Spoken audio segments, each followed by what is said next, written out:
All right, hey guys. Looks like I had a little bit of lag there or something over there, but looks like we're going all right now. So today we're playing some more Hearts of Iron 4 Kaiserreich mod, and like I'm not really a huge Japan fan in Kaiserreich mod. It's like probably one of the most frustrating majors to play in my opinion. I guess there's not that many majors in Kaiserreich anyways, but they are a bit frustrating to play. And today we're going to go try them on elite mode. Like a couple guys have asked, so can you play Kaiserreich Japan? I mean, I guess we can do that. So Kaiserreich in Japan has like a couple issues that make it a little bit frustrating. And like the first one is that uh, you can never guarantee how things flip out for you with like your puppet allies, and sometimes they can be a little bit disloyal, and that can kind of derail the plans you had for the game. But of course, if you plan an intervention and then they do stay loyal, that's like, it kind of also jerks you around in the other directions. Like that's a bit of a piss off. And then the other kind of thing about Kaiserreich Japan is that you're not really set up for like a major, like you might go to war with Russia. And Russia is like one of those countries, especially if you have to attack Russia from the east side. It's like super annoying to have to try and kill Russia through Siberia, and that's compounded by one of Japan's more annoying features in that when you do get your puppet states like Transmur and Fengtian, they have like this autonomous region puppet type that does not allow you to build in their territory, which means like building the infrastructure that is needed to actually push into Russia and not be like supply blocked all the time can be like a major pain in the ass. Last time I played Japan, I just said, I had enough of this, and I decided to actually like, take my army and come down over here and just like push through India, just so I didn't have to deal with not being able to build infrastructure in my puppets. So it was like, it's pretty silly. And like the other thing about Kaiserreich Japan too is like there isn't really a final confrontation with like America necessarily, which means you're kind of like the top dog in the swimming pool, unless Russia wants to declare on you. It's like who else is like seriously going to challenge you for dominance on the in the east over here, like German East Asia. I mean that's like I guess the big one. Australasia over here. They're the people who are going to help them out are pretty far away, and they've got their own problems as well, Creek too. But in any case, that's Japan, right? So I guess Japan, our objectives is to strengthen our faction and like try and establish a hegemony over the Pacific. So we'd like be trying to take China plus this land down here in Southeast Asia, and we'll see who we can get on our team. Like we might want to support the Princely Fed; they can join our team. And I think that's like the big flip that we're looking for. Maybe the Insular Indians over here, if that war fires, we can try and help the Insular Indians out. Looks like my stream is lagging again for me. Give that a refresh.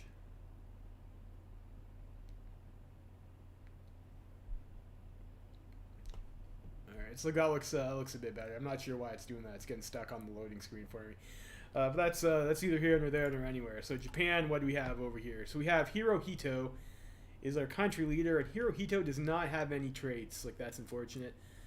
We have surrender limit plus 10% from Imperial Glory, and we are not allowed to call in allies unless we're losing or we're at war with a major power. I mean that. Okay, fair enough. That's fine. We have these narrow gauge railways over here, which is going to hurt our resource gain efficiency, but give us increased infrastructure construction speed. That's an interesting one. We have poor land use, which is hurting our stability and war support. And we have divided army, which is crippling our planning speed. And then we have this Mantetsu profits thing, which is giving us some factory output and resource gain efficiency. So that's nice, I guess. Right now, our current leadership over here is the Sayukai, who at 51%. We are social conservative. Japan has like that the event for like the longest day or something like that you get pretty early on that lets you branch out on your political path tree. And unfortunately, this is like maybe one of the more esoteric ones.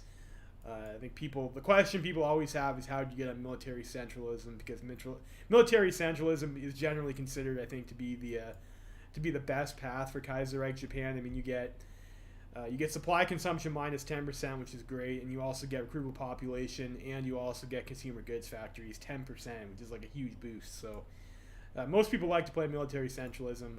I think today though, like we're going to be going for I think the Kadoha we're gonna go be samurai. I think that's what we're gonna do, which is probably not as good, but a little bit more exciting. So occupied territories, we are of course committing war crimes in China and Korea. You know, some things stay the same regardless of what historical timeline you're in, and you know that is the case over here still, and we have no subjects. We have the limited conscription law, limited exports, and we start on bullets economy, which is nice. And we've got we got here a naive optimist over here. It gives us civilian factory construction speed. That's pretty good to have early game. Political power gain, resource gain efficiency, and get some max factories in the States. Like these guys will probably shuffle out once we start going down a political path anyways. I think we'll start out by just building ourselves some. You have to go samurai route, you think? Yeah. You know what? A lot of people like the military centralism route. But yeah, samurai route is definitely the bigger meme, of course. Yeah. So we'll start off by building some civilian factories, I guess. Decisions, we have like the usual fixers. We have the legation council. We have a vote. So I mean, I guess that's nice. And we can try and troll the legation cities by doing various things over here to get our sneaky Japanese paws on some clay, which we might want to do in the future. Intelligence agency, we don't have one. We could afford to get one, and maybe we would like to do that. We have 4 research slots, and we have the Co-Prosperity Sphere research group already formed. Unfortunately, I don't think there are any people in our Co-Prosperity Sphere at the moment, so we don't really get any benefit from that, which is a bit sad. And we are currently sitting at negative 26% mean versus min-max, yeah. Negative 26% because we are on the elite difficulty. So that does sting a little bit. So research is, we have 1936 rifles, we have armored cars, we have trucks, and we have marines. Like that's a pretty decent amount of tech there.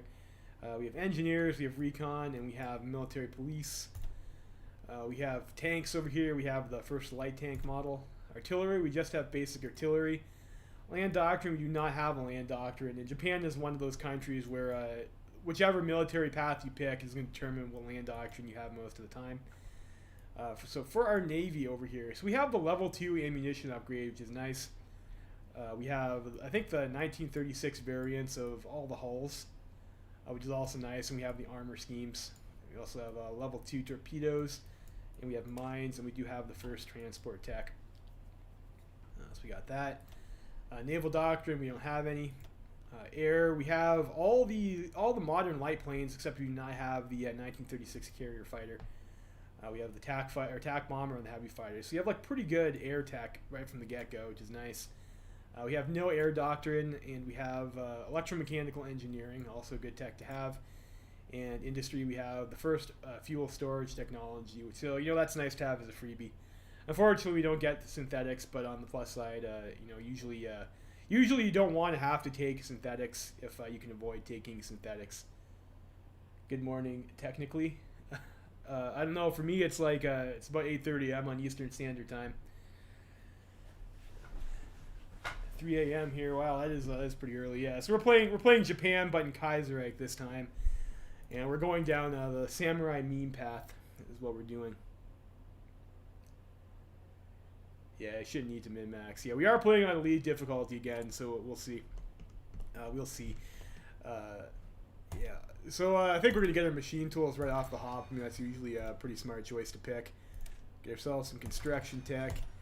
And I think what I might do is, like, I might just pick this up early so we can refit our Navy with the level 2 batteries instead of the level 1 ones we go to refit. So, I don't know. Maybe we'll play a little bit of a Navy game. Pick that. And mech computing would probably be a pretty good choice as well. Yeah, let's go pick mech computing up. 7 p.m. Mexico, yeah. It's not too far off from where I'm at.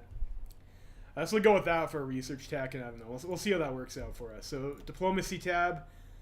We have military access, and we're guaranteeing independence for the legation cities Fengtian and Transmore.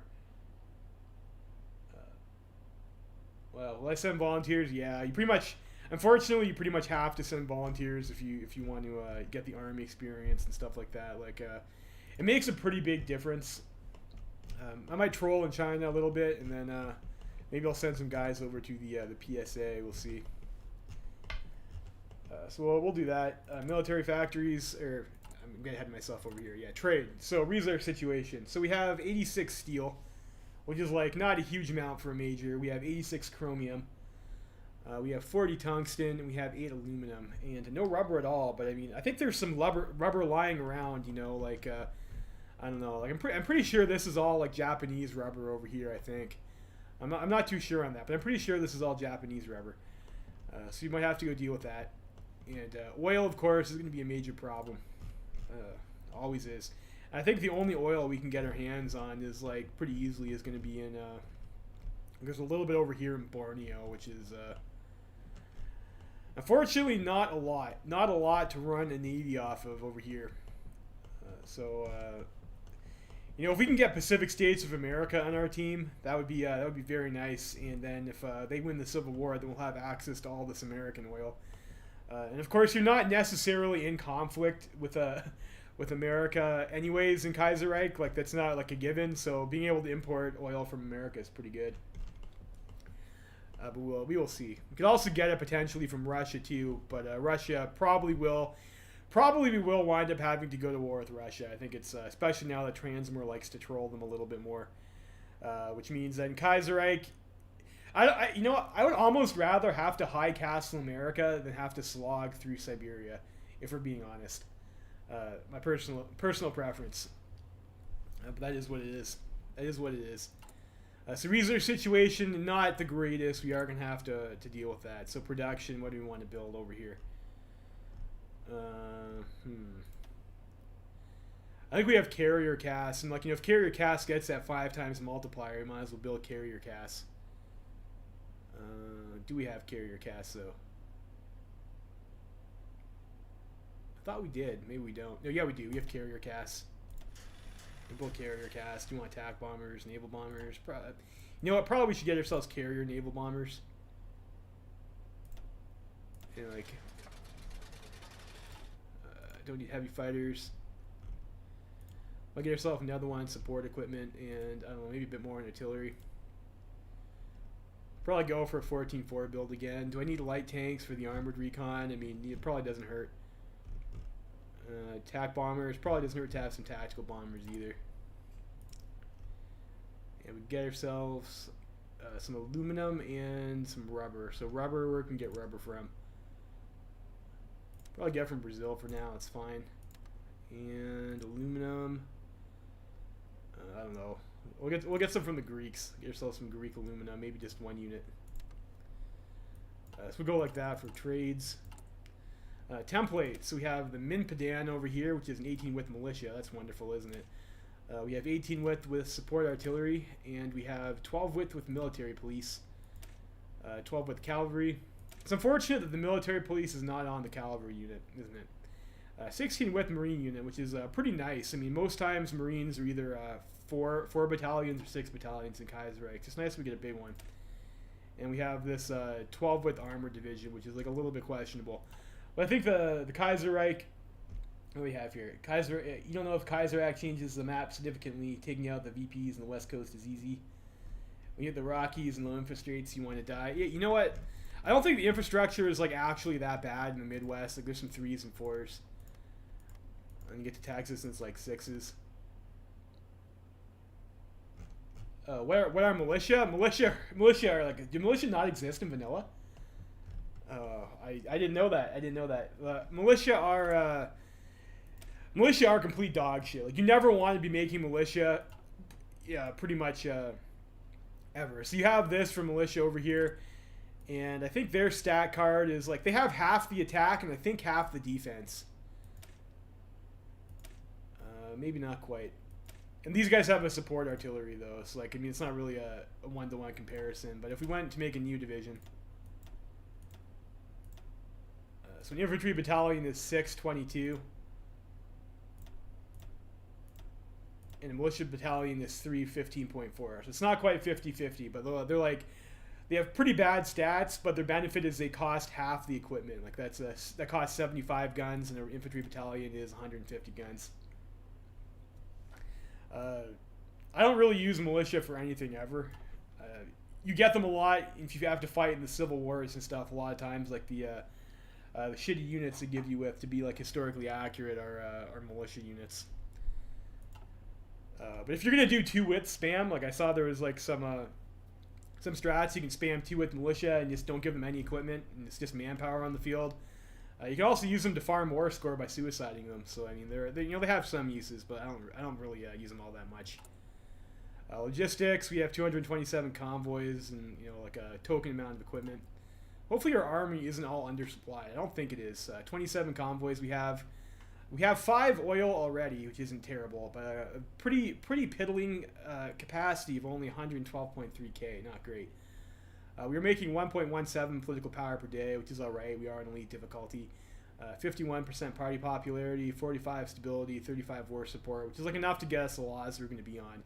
And we have a pretty nice 1.12 million manpower on limited conscriptions. Like, it's not really looking like it's going to be a problem for us. And we have 19 mills, 26 civs, so decent sized economy. So national focus order. So Kaiserreich, Japan, focus tree. So you have your National Security Act. So you're going to have an event that will allow you to do this. You have like the May 15th incident that you have. I think that's like the longest day or something. So you can't do your tree until then, but basically you have defend democracy, which either turns out to be a military junta or actual democracy, depending on how things play out. Democratic path is pretty much a meme. You get like a few token benefits over here, but really not a whole lot compared to what you get on the other side. I mean, factory output 5%, research speed 5%. That's not bad, but when you look at like, consumer goods minus 10% that you get over here, like your 5% factory output still, efficiency cap 5%, recruitable population, recovery rate, supply consumption. You get a lot better stuff on the other trees. Longest day. This is like if you decide you want to go with restoring the empire and doing the imperial restoration meme. You do the longest day, and then you get the Showa restoration, and you have your choice of which faction you would like to support in the new empire. So I forget which of these guys are. Okay, so this is like a parliamentary guys with restorationist tendencies. So they're like they support like I don't know, like a constitutionalist almost, I would say. They don't want it to be a dictatorship. And you have these guys over here, which is a reform faction, and they want this is like a strong like nobility or something like that, or an elites, I think. And like then you have like the samurai over here, who are like strong imperial power, head of state. And of course you got to go with the samurai, right? Yeah, if you suicide manpower, they'll just sit at the peace conference table. Yeah, that's pretty much shogunate. Yeah, of course you go for the Kadoha faction, right? It's like on this side over here, you get some more support, you get some stability, you get some factory output, and you get some more factory output. I mean, this isn't bad, but like you got to remember, this is like you're comparing to 1% recruitable pop in recovery rate and 10% consumer goods on centralism. Kadoha faction, you get 10% recovery rate and some bomb vulnerability, which is kind of like who cares stat. You get some stability. You get this conversion speed cost, which is like, I don't know. I mean, I guess you could do that for something, but I mean, ideally you're not converting, you're building new stuff. And you get max factories 10%, which is actually pretty helpful because you are a little bit building slot constrained. So that's what you get with the samurai faction, which unfortunately is like a little bit lackluster. Recovery rate 10% is nice, but the rest of the stuff is like a little bit lackluster. And then over here on this other side, you get some stability, you get planning speed and you lose stability. You get construction speed 15%, which is pretty strong, and then you get an additional infrastructure construction speed 20%, which is also kind of pretty nice, especially if you had to push into Siberia. And once you've done that, you're going to get your research slot, and you get to deal with this starts clearing out your spirit over here that gives you the negative resource gain efficiency. But you will lose your extra infrastructure speed construction. So I mean, I don't know. Maybe there's a strat you could do there, where you get rid of this after you've already built up your infrastructure. Get yourself a military factory over here. A couple of them, I think. I think 4 factories is pretty good. A bunch of oil, which is nice. We have to be at war. And then the land reform is like a decision, like it's like a bunch of decision tax, and if you do a good enough job, you get to clear your land reform and you get a buff. And then once that's done, you're going to get to choose your economic policy over here. You can either support the Zabatsus, you can nationalize shit, you can go with bureaucracy. And I think you cannot support the Zaibatsus if you choose if you choose one of these two factions over here, you can't support them. You have to go nationalization or bureaucratic. So I'm not sure which path I would plan on going here. I haven't taken a look at these in a while. So this gives us a couple of civies, a couple more civies. This pisses off America by seizing their motor companies. Resource gain efficiency and a bunch of infrastructure. I mean, I guess that's okay, I guess. Yeah. Yeah, it's spicy. Yeah, it's definitely nice to get yourself some of that. And I think the Nippon Oil Company over here, does this give you more oil too? I think some of the new ones did.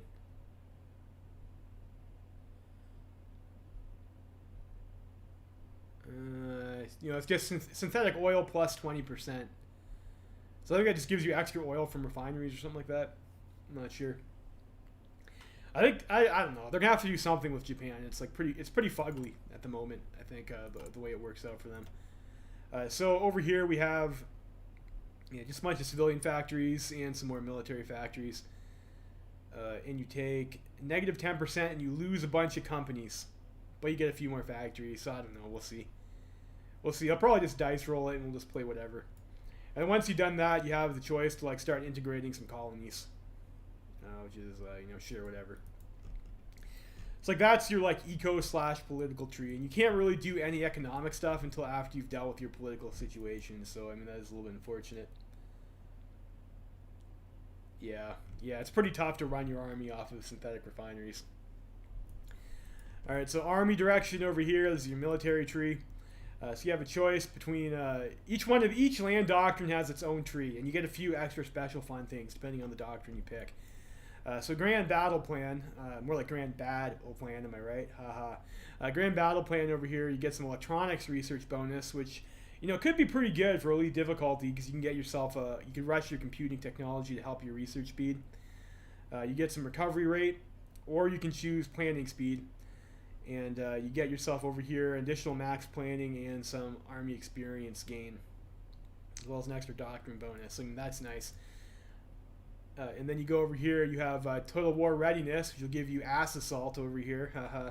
I don't know. You know what? I'm thinking I actually might want deep battle because I know I would have to fight in in fucking Siberia, and the extra, if you get the 20% supply consumption reduction from mass assault, and then you go and you get the 10% supply reduction over here, and you have a logistics wizard, and you have logistics companies. I mean, that seems like that could probably make your life a lot less painful in Siberia. But you can choose Total War Readiness over here, which will give you mass assault research, and you get one bonus for guns, which is that's not terrible to get a bonus for guns. It's nice that this is off the rest of the path, and then this stuff over here is just a whole pile of manpower that you get: the Human Tsunami, the Emperor's Call, and the Kokumin Giju Sentotai over there. So it says here that there might be some consequences for this level of mass mobilization, but I have never taken this before, so I'm not sure what those consequences might be.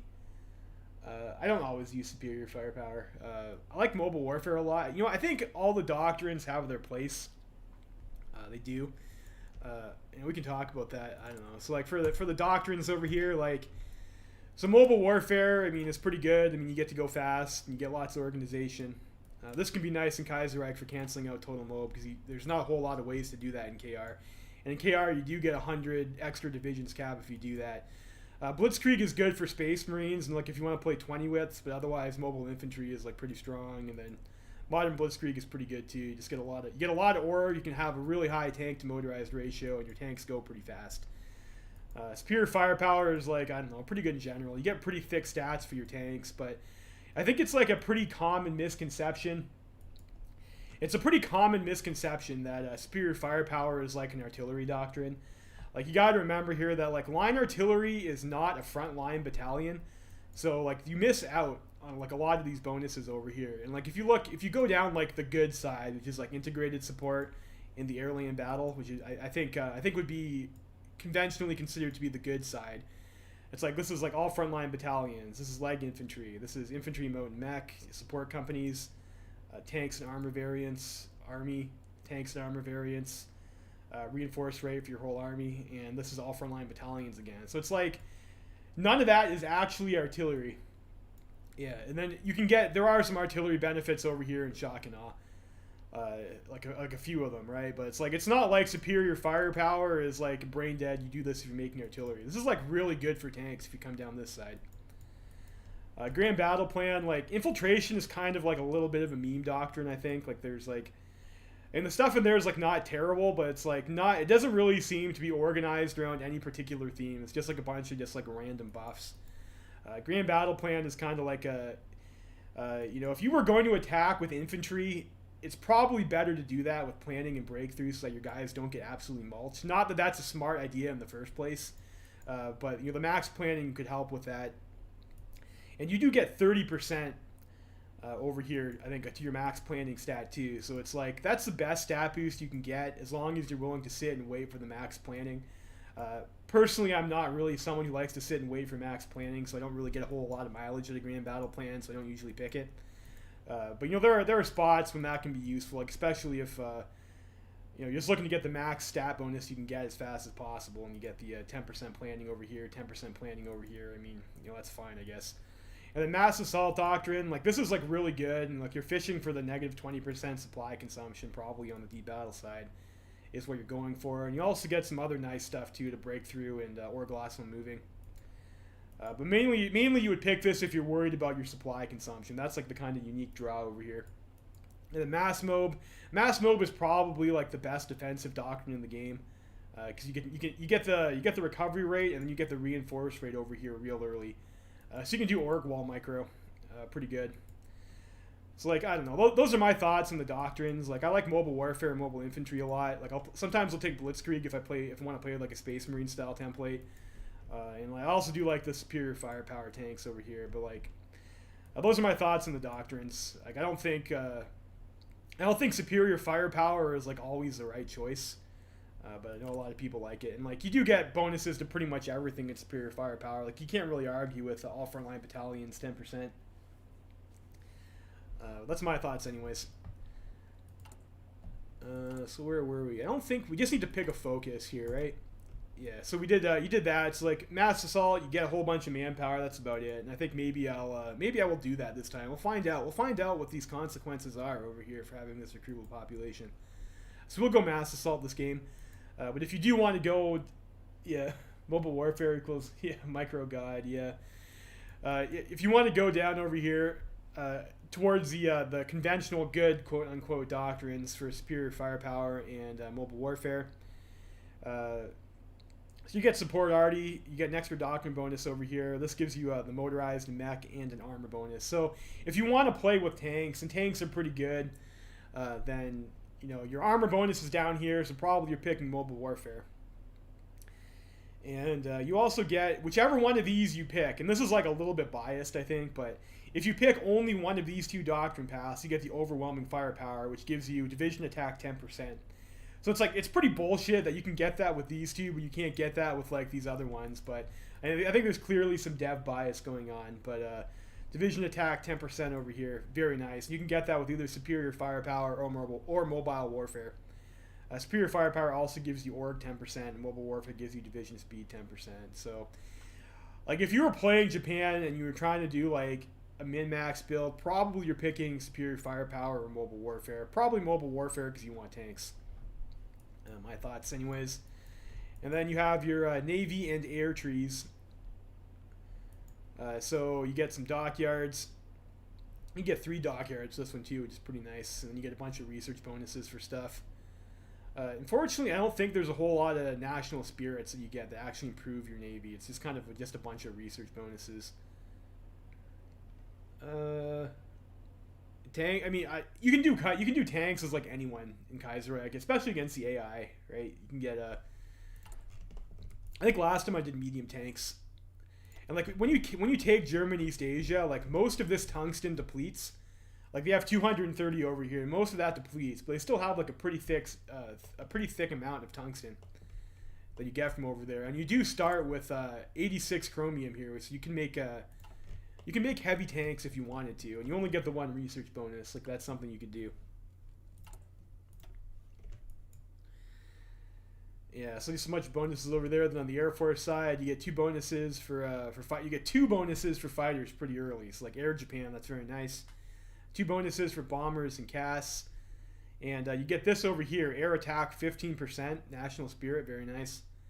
Ace generation chance and air experience gain. So it's like your air tree is pretty strong as Japan. 15% air attack for free is pretty sick. Pretty sick, if I do say so myself. Unfortunately, you do not get the 0 as Japan. You have to settle for this scrub 2x 100% research bonus. That's all you get. So that's your military tree, and then you have like the rising sun over here. And this is going to give, this is like such a troll focus, because you can take this in 1937, and this gives you negative 50% war goal justification time, but you're still not allowed to justify any war goals after the nerf until like, you know, almost, you might not even get to the 50% world tension. So it's like, you used to be able to start justifying war goals and like killing all these people in the Pacific as soon as America descends into civil war, but now they just troll you with this national focus. But once weapons are hot, negative 50% justification time is pretty nice, and this also gives you a fat 0.25 political power gain. So that's pretty good. You get some stability, and then you can kind of pick which way you want to go. This is host the Tokyo conference is setting up your faction, if I remember correctly. The Saishin Ron thing over here is like war crimes in Manchuria. That's how you do this. And then this Nanshin Ron over here is like going to target other stuff. Wheeler's costs of CVF2. Wait, what is that? The carrier fighter? I don't know. I don't think so. I don't think they changed any costs. Carrier fighter 2 is 2 aluminum, 1 rubber. Carrier fighter 1 is 3 aluminum, 1 rubber. So no, they did not. That's pretty weird. I did not notice that.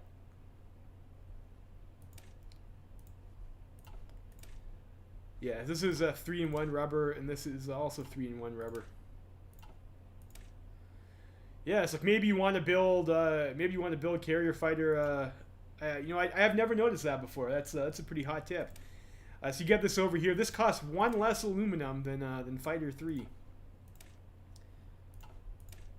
It also costs 1 less aluminum than it's a little bit cheaper for the carrier fighter on the 1944 level as well. 3 and 3. That's weird. That's really weird. But I guess you get a pretty sick deal. I guess if you go for the 1940 carrier fighter, it's only 2 aluminum, and you do have aluminum problems. All right, so we're gonna roll out with that, and I think we just pick the. Do you want to get the 75 PP? I mean, that's pretty good too. Do you want to start into doctrines right away though, or do you want to get some dockyards or something? Maybe go for like rushing the planes. Yeah. Let's just, I don't know, we'll pick this first few. We'll do the Jaku Niku Kyoshoku. We'll do that. That'll be your focus. We'll get a 75 PP. We can use that to get to partial mob, and then we can like maybe go get some fighter research bonuses or something. We get some CAS.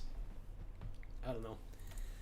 All right, so our dockyards. We don't start with any ships in queue, which is neither here nor there nor anywhere, I guess.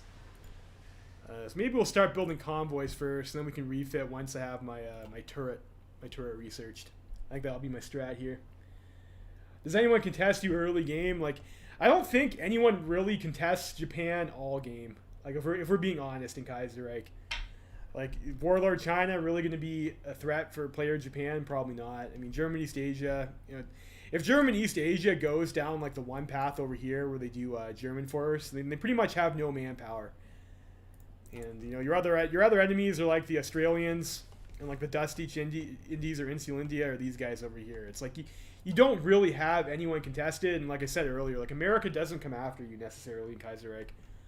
It might just be the Russians, and the Russians have no navy, so it's not like they're really a serious contender for you anyways. So our army, what do you get here for our army?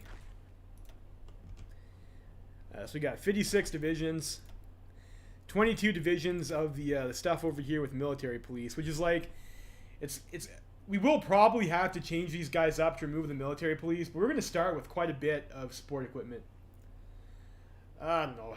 Like I said, do I want to do a high castle? I mean, maybe. Last time I played Japan, I made some pretty big mistakes where I tried to get the Pacific states to win, but then I got stuck in a war with Russia, and I didn't have the troops to like deal with both of that at the same time. So the PSA wound up dying, and I was stuck at war with the combined syndicate. So I had to not only slog it through Russia, I had to then also go over here and high castle the CSA. So it was like, that was a really long and frustrating game, but you can see that posted on my channel. I might not want to do that. I might not want to do that this game. So we have 22 divisions of that military police unit. We got 6 divisions of Cav. We have 4 divisions of Marines, and if I remember correctly, like that is actually over our starting special forces cap. We have 32 over 24, which is really odd, but I mean it is what it is, I guess. And then we have 24 divisions of regular trained 18-width infantry, and it looks like everything is at full strength. That's pretty good. So let's go ahead and start the game here.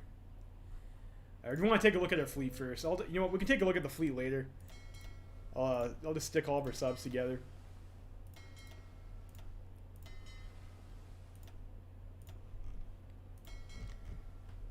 Those guys can come over here, and like all these guys, we'll just merge them up, and we'll see what we have.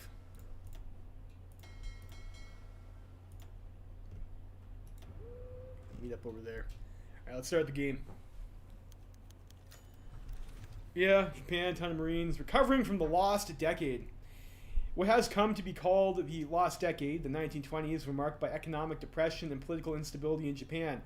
The plight was particularly severe in the agricultural sector and caused a massive demographic change, as farmers fled from the depressed countryside to urban areas, flooding the labor market and further driving down wages.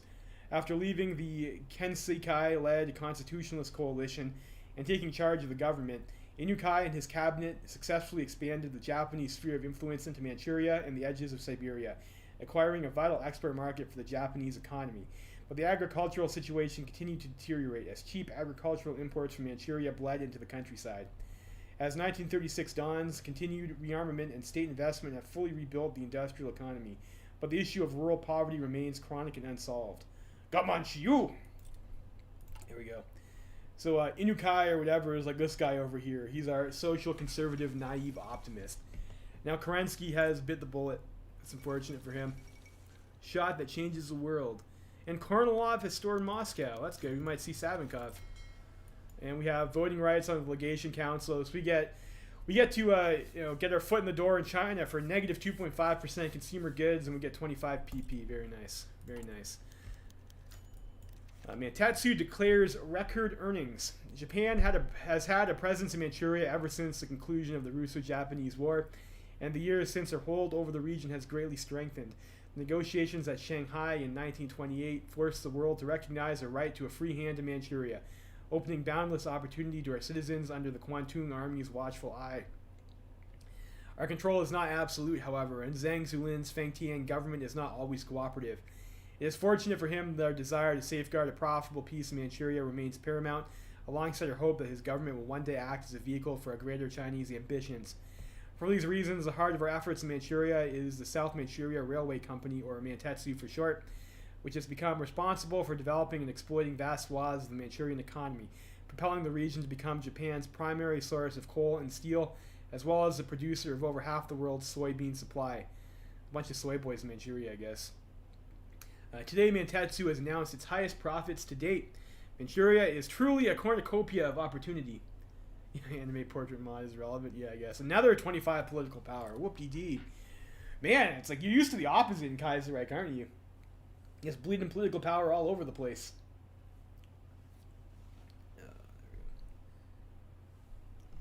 So we'll see how that goes. What do you guys think? Do you think Feng Tian is going to stab us in the back this playthrough? Oh, Totalist Charter. Probably. That's my bet. I'm going to bet that Zhang Zuolin is going to betray us again. He always betrays me. Eddie is King of Great Britain. That's nice for him. Dissolution of the Diet. The 4-year term of the incumbent Imperial Diet, elected in 1932, is ending. Prime Minister Inukai Tsuyoshi has called for a general election to happen as soon as possible. Very well. And get even more political. Man, I didn't even need this focus. What was I thinking? We'll see. Maybe we can get something else too.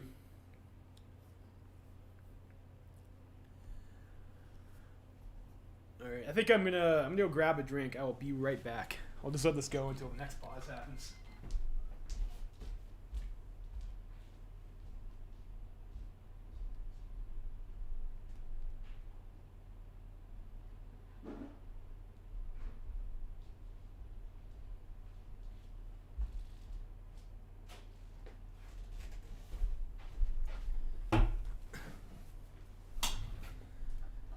All right, there we go. Free trade and war economy. You can't get war economy right off the hop until you're at war in Kaiserreich. That's not a thing you're allowed to do. We can get ourselves partial mob though. And King asks for our support. Ho ho! The game in China begins. It begins. Chen Tiaoyuan, governor of the Anhui province within the League of 8 Provinces, asked for our support in their coming struggle against the Qing and the League.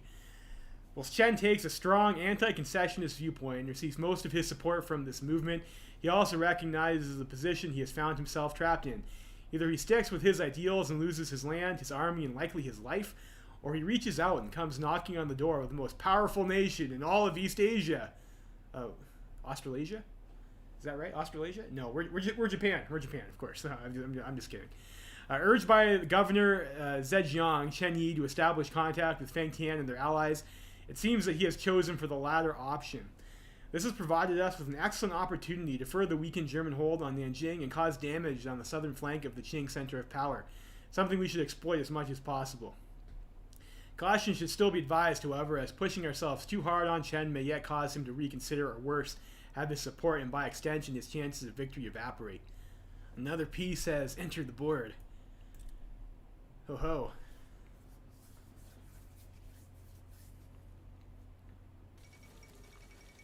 Shan King Tianguo declared. So we have like a crazy guy over here, like religious fanatic in Shandong. Black Monday reaches the shores. Oh dear. Eventually, as expected, the domino effect of the economic failure in the German Empire has reached our empire. While we are not as affected as our neighbors in the region due to our quite grand economic isolation from the German markets, we were still touched by it. We were touched. The Zaibatsu and our banks will have a hard time for those few months. Uh-oh. Well, that's what, you know what? Negative 3% stability. If that's all we get from Black Monday, that's fine. That's fine. So Poland went Republican. That's nice. And Austria has withdrawn from Italy. Of course, they do that every game. All right, mission from Norway. We recently received a trade delegation from the Kingdom of Norway. The country seeks new trading partners as it is not part of the German Reichspakt that dominates trade on the European mainland. They seek to trade, among other things, dried fish and have offered us very favorable rates on Norwegian merchant shipping. Most of our trade experts are in favor of accepting, while few oppose the use of foreign shipping and moving Japanese goods. That's all we get from Black Monday. We're fine. Well, we'll see. It's pretty bad for some people. Like, I think if you look at where's Hermann Göring over here? You have Göring's African Paradise. Like, let's see if we can. Here we go. So Göring gets this Black Monday national spirit called Dead Economy, which gives him negative 50% political power gain, negative 90% construction speed, and negative 90% factory output. So, yeah, you know what? If it's only negative 3%, get off pretty lightly in Kaiserreich, I would say.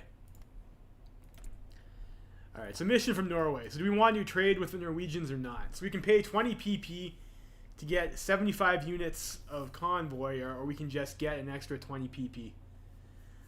I think I'll take the deal. Like, I'll take some convoys. 20 PP is not that much. Let's do that. We'll be good guy samurais. The illusion of Qing hegemony shatters. The facade of Chinese unity, having held together for nearly a decade, has begun to crumble. Rising unrest in the League of 8 Provinces, the economic shock of Black Monday pretending German retrenchment, and the inability of the national government to deliver a decisive response to either has made one thing clear. Beijing's monopoly on power is broken. The situation on the continent has shifted decisively in the empire's favor. China is finally divided. Well, League of 8 Provinces has declared war on the left at Kuomintang. So we have the League collapse we're starting, which means we're going to have to get ready to send volunteers. And I think we'll probably go and send our Marines. There's a lot of rivers in China, so like those guys might be helpful.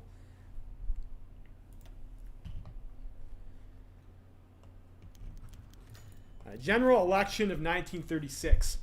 After the constitutional restoration of 1926 and subsequent political realignment, two parties came to dominate Japanese politics. The conservative Rikken Sayukai, Association of Friends of Constitutional Government, well, that's a mouthful, and the liberal Minsito Democratic Party. That's much more concise. The Rikken Sayukai has an absolute majority from the general election of 1932, but support in the countryside, their traditional voting base, has been declining.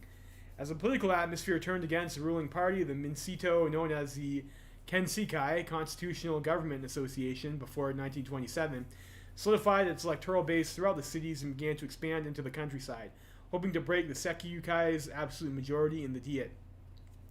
A new third player in the general election of 1936 is the Shakai Taishuto Socialist Masses Party, founded by Social Democrats and Syndicalists in 1933. Oh, gross. Syndicalists in my Japan? I guess it's more likely than I thought. It's now time to see if the Sayukai have retained enough seats to keep an absolute majority. So, if you want to go down the military centralist path or the Showa restoration path, I believe you have to have these guys lose their absolute majority, which is what we will do. Now that's going to cost us some PP, isn't it? That's unfortunate. Wu Peifu is back in Nanjing. We knew that was going to happen. Harsh. Okay, alright, there we go. It's go time. We're going to have to send some volunteers over to avoid Chen. You know, everyone's anti-concessionist until Japan's your only friend left, isn't it? It looks like we can only send one division, unfortunately.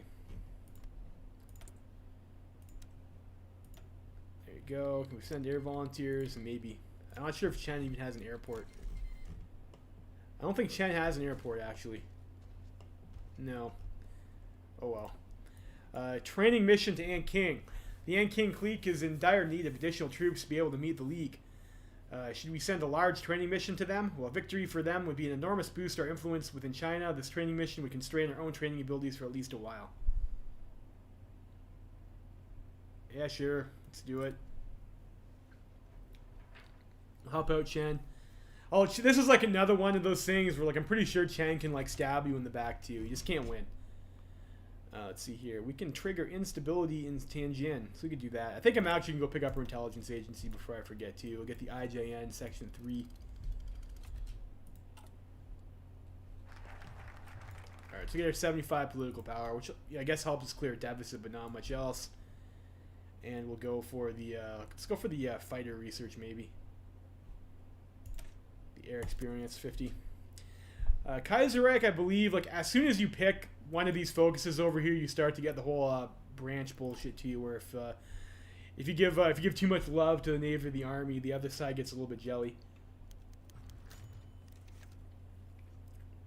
Oh dear.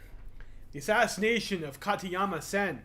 Born in 1859, Katayama Sen was one of the most senior syndicalist leaders in Japan, known as the father of Japanese syndicalism. Exiled to the USA after participating in the early social democratic movement, Katayama witnessed and was influenced by Jack Reed's syndicalist activities in the development of the IWW into the CSA. Katayama returned to Japan after the constitutional restoration of 1926 and founded the first legal syndicalist party in Japan, the Rodo Nominto Labor Farmer Party. And after the party was declared illegal in 1932, he formed another party called the Shakai Taishuto Socialist Masses Party, an amalgamation of social democratic parties and syndicalist movements.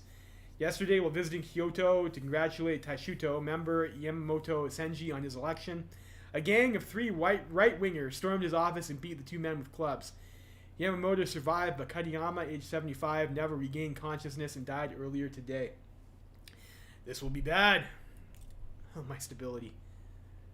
I feel like the Strike South plan of the Navy will probably not go so poorly in KR Japan as it did for OTL Japan. It usually doesn't. Maybe it's better than the Strike North plan of the Army. Strike North into Russia. It's like I don't know if you were here when I explained that, but the puppet types that you have for Fang Tian don't allow you to build in their territory. So if you decide to attack Russia, you don't really have a land border with them, and if you take all this land, like I think it goes to Transamur, once they're in your faction, and then you can't build any infrastructure, which makes this push into Siberia like really painful. Like last time I played, I just decided that I'd rather just kill India and push up through here than to deal with this. It's pretty bad. Let's go to 5 speed until our volunteers get over there. 5 speed, I said.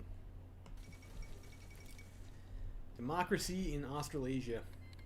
Alright, there we go. Alright, so we have our volunteer division over in Anqing. Alright, we have our... Who do we have available for generals? So field marshals, we have an offensive guy. We have 2 offensive guys, I guess. I think we also have those same guys we were using before with the brilliant strategists. We got a bunch of guys with samurai lineage too.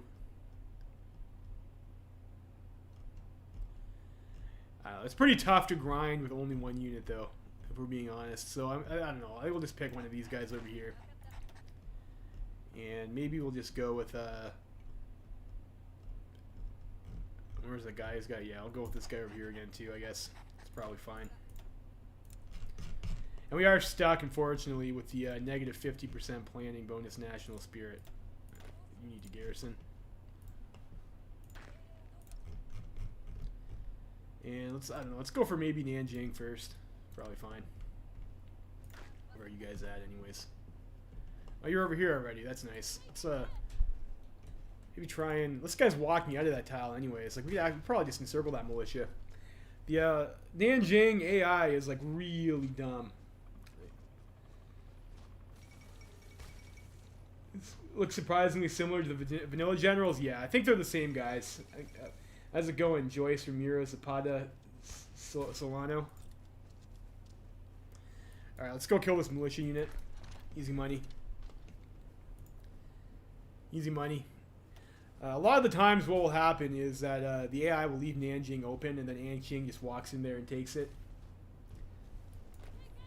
It doesn't seem like that's happening this time. And they've survived long enough for Germany to send them volunteers, which is pretty good for Nanjing clique's survival and not great for us.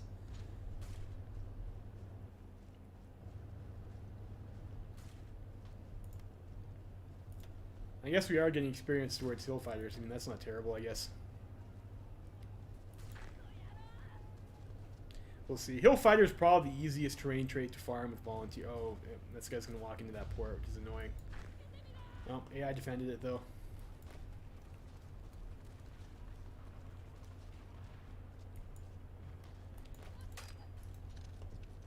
These guys over here. We can probably kill these guys, too. Let's go for a little encirclement there. Oh, this guy's probably going to spoil that for us. What about down here? Do not want Anqing to lose. Do we have an airport yet? No. And this looks concerning over here. They've left their capital open. So maybe this time Anqing will be the dum-dums and lose just because they decide they don't want to defend their victory points. Although it looks like Nanjing is not really walking in that direction, though. So, I mean, I guess that's good for us. Okay, we get that. I don't know, let's go maybe for a second spy. Naval Department, sure. AI smart, capital not important. Yeah. Yeah. Oh, no. See if we can beat them there. Did I catch that in time, or are we going to be encircled? No, no, we're okay.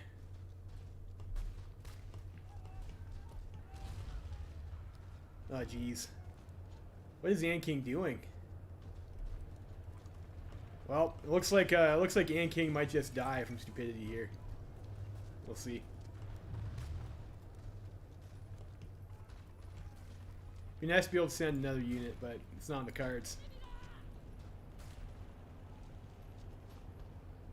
Let's counterattack this guy.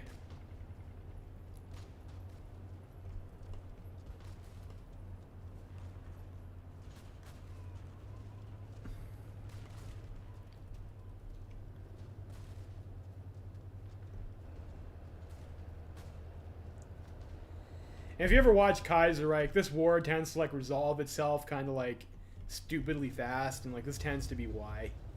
So the AI is just real dumb and leaves the enemy to walk in and meme them.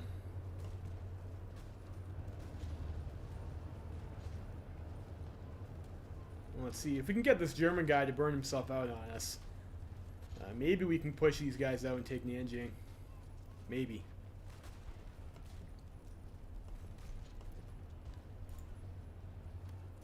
That's a Hills tile too, so we do get hill fighter experience from standing in it.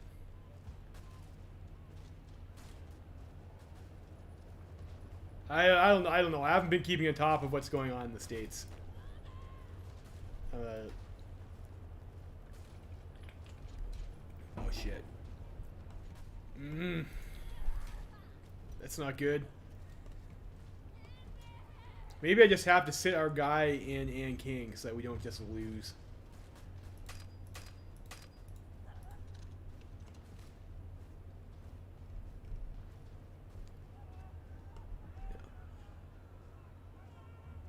Why does your side not have 40 divisions per tile?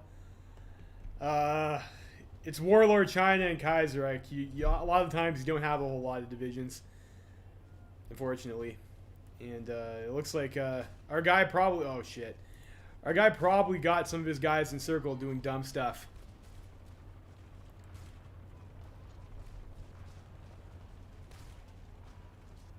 I'm not sure why it's allowing me to retreat to that tile, though. That seems like that's bugged. Now that looks okay. Maybe we could go here, though. It looks like that guy got himself cut off. Jeez. An King is open, though, and if we lose the An King, we're going to lose. Trying to extend the Italian-Ethiopian war in vanilla. Yeah, I hope they don't run out of org. Yeah. This is pretty dire. But for whatever reason, the AI does not want to walk into An King. Alright, so we got to improve the light guns so we can like do our variant, which means maybe we want to take the focus that gives us naval experience. So let me get our what do you want over here? Are you researching that? So maybe starting our doctrine. Doing the mass assault. I got a safe cracker, that's nice.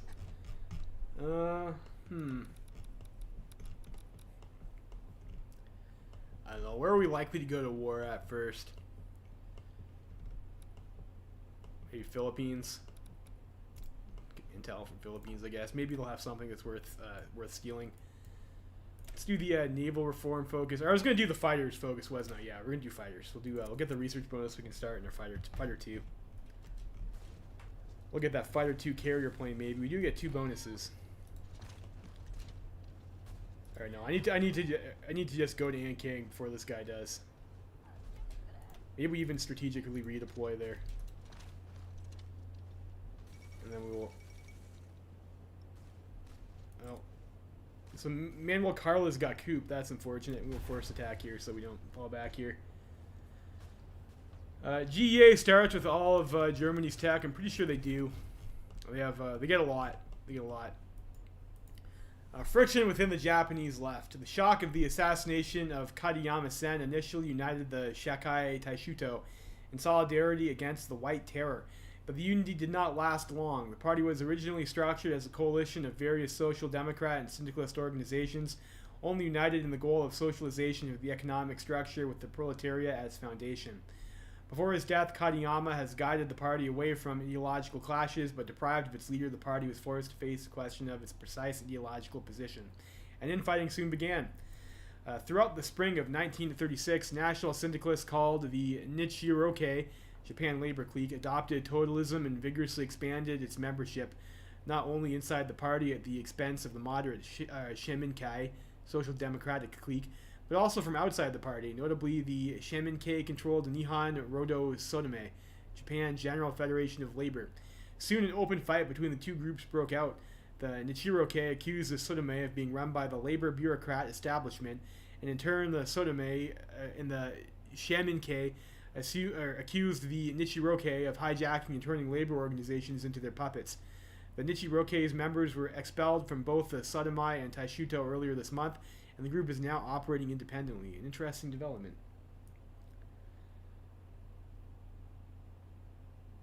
I don't know about that. I mean, well, I guess we can just check, can't we, about the research times. So Fighter 2 is 1,091 days. And this thing is 712 days. I mean, it is a bit cheaper, but it's not like, you know, I mean, that is what it is. The variants for armor, I think, are cheaper than the CV planes. So try and... Oh, this is dicey. Let's see if we can connect with these two guys over here. Hi, Luis.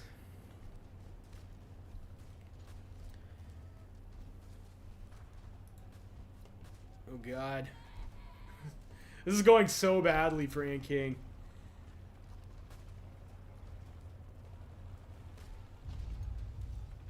I don't think I'm going to be able to win this for them. I think this is a lost cause. Maybe if we had tanks, but we of course do not have tanks. And I don't think we'll be able to beat this guy there, but we'll see. Yeah, you think? Yeah. Yeah, check the base costs, not the modified costs. Can you see the base costs even? Base 170 days. Base 85 days.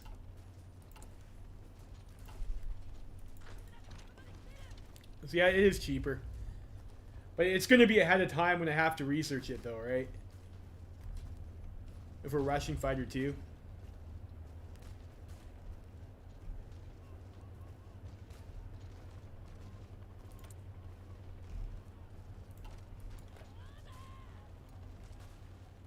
We'll see if we can push this guy out and prevent these guys from just getting wrecked.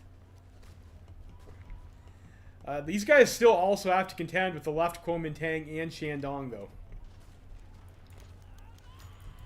Alright, the May 15th incident. The Prime Minister has been assassinated. Radical officers connected to the Nichiroke broke into his official residence and shot Prime Minister Inukai. Oh no.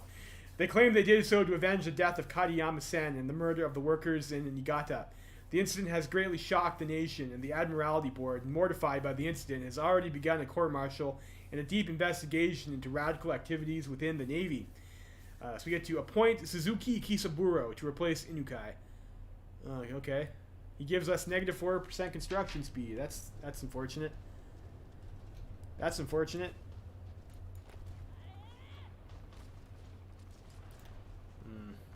That guy might be able to defend for a while. We'll see. We will see. We still don't have an airport. Don't have a whole lot. So we got Navy Department. I guess we'll get Suicide Pills.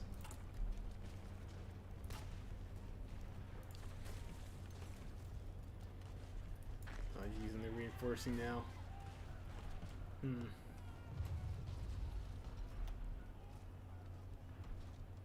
It's a mountain. What's this? This is a plains tile. Let's get ourselves some planning, maybe.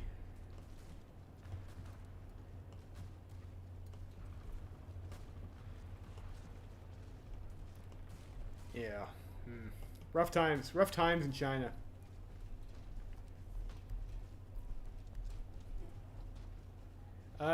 You can normally send 2 divisions, but I think this time we were limited by, like, they don't have enough provinces for us to send more. It's limited by their number of provinces, so they're too small for us to send 2 divisions. Like, we could send 2 divisions to America during the Civil War.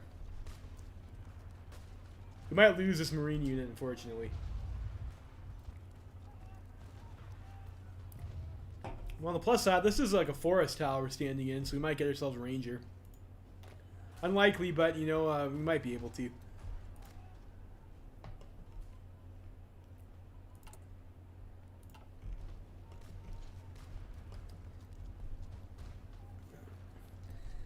And do we get the we get a pretty good fighter designer too, I think, in Kaiserreich Japan as well.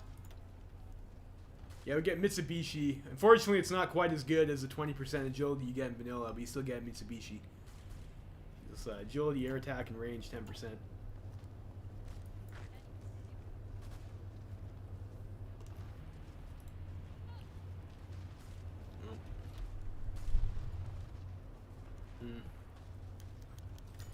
The security debate. The debate in the Imperial Diet has steadily increased the last few months and is now reaching a terrifying level. Many members fear for their lives, and so progress isn't just a matter of political power or personal pride, but of survival. There's a growing consensus that the current security laws aren't enough to protect democracy and that more are needed. The May 15th incident must not be allowed to happen again. A comprehensive law, an act, must be made. Okay? And that gives us more political power, which doesn't look like we can actually use for anything important yet. I also need to start training my Navy because we will need naval experience. We'll just train our subs for a bit. And, I don't know, we'll just train our whole Navy, and we don't need the oil for anything right now.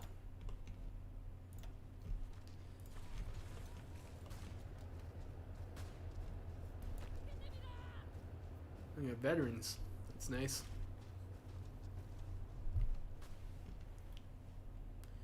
"11 days we ran out of oil when our entire Navy is active. I mean, I guess that's to be expected. Probably start checking to see what we need to do for our cruisers. I think the Navy is pretty similar to what you get in vanilla too.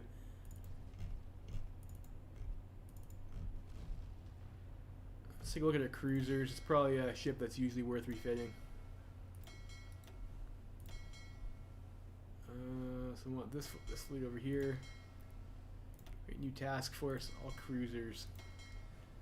So we have 10 cruisers, and that's going to be like the heavy cruiser variant. And I think that looks similar to the one that you get in vanilla. So like probably just replace all these with light batteries. And what do we have for escort cruisers? We have 17 escort cruisers.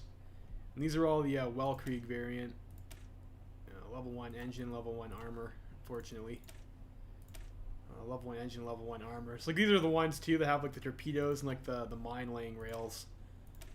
It's pretty weird. And this is just one that doesn't have an additional battery, I think was what that one was missing. Yeah.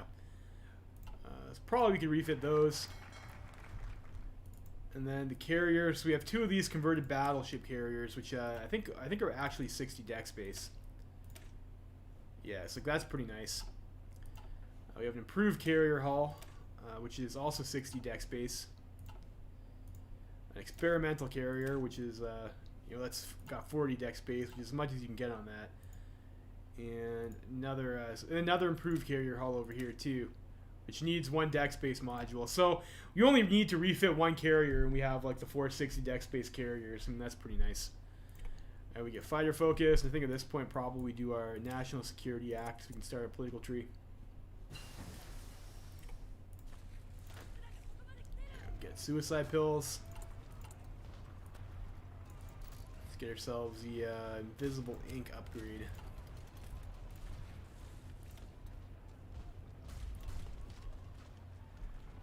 Look like we're running out of space up there.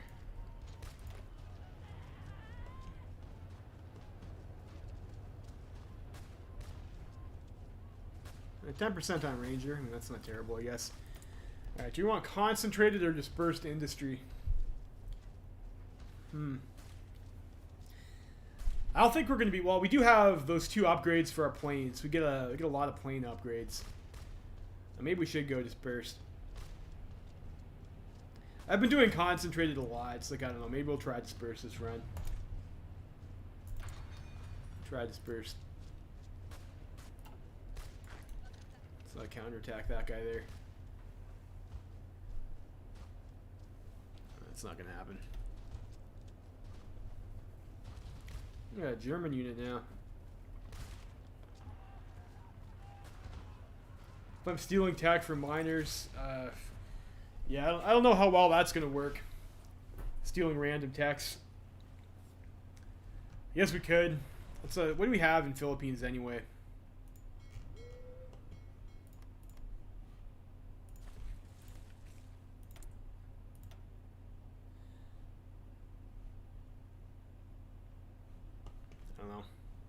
I don't have enough intel to check yet.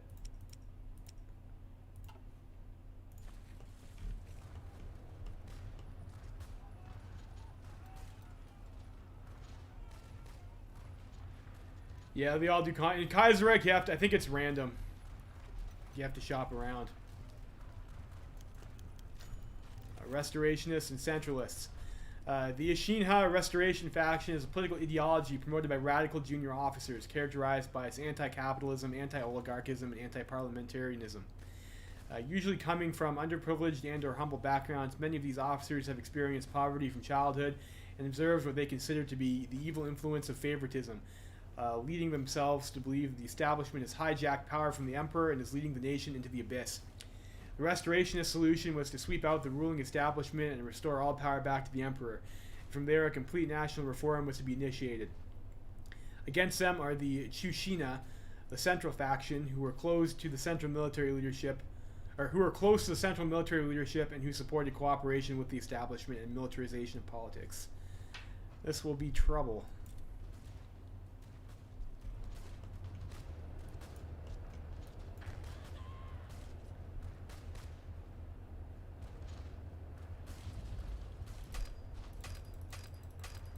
We can get a counter in there. Probably not, it looks like. Probably not. Alright, so we got some variants. I think we had Well Creek cruisers that we had, right? Let's do those first.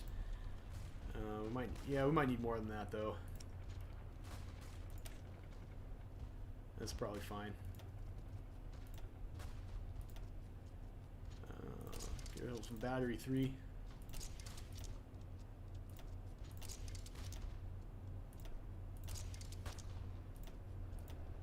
Oh, we need one more experience for that. Boo earns. That's unfortunate. Well, we'll get that soon enough. And we can start refitting our cruisers.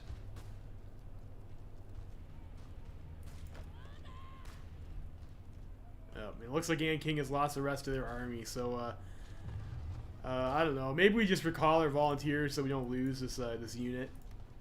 And we could do that. This is a little bit cheesy, but we could do it. My poor fuel stock. Well, I'm training my Navy for experience. I mean, that's what's going to happen. Our fuel stockpile is only 112k. It's not like it's a...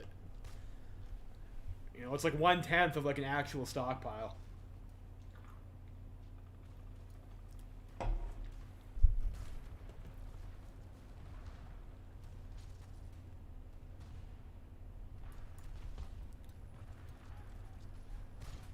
Do I want to leave this here to grind experience or not? We might get Ranger. I don't know. It's only 8 battalions of Marines. Like, if these guys die, it's not really a huge deal. It's probably worth it to just leave them there.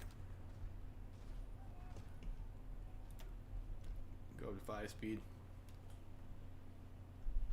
All right, so we got our 19 experience.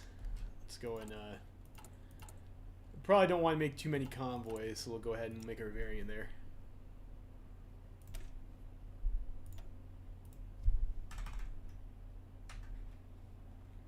Well, it's WK1.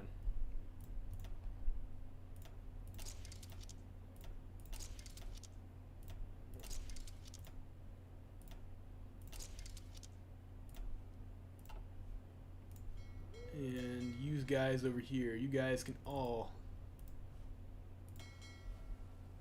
select all. No, that's not what I wanted.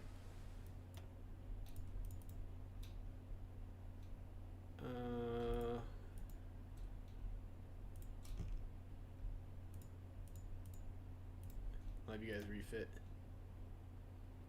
Well, that's gonna be a bit pricey. Well, I'll go ahead and do that anyways.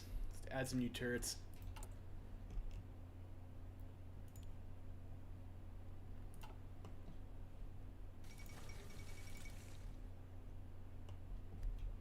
Yeah, yeah, army experience. Yeah, we will get some army experience out of it. If they capitulated yet, I mean, we're standing on their capital, so I guess they can't. But you might as well. It's a pretty long time to refit, though. February 37. This is July. Maybe I went a little bit overboard with the level of turrets there.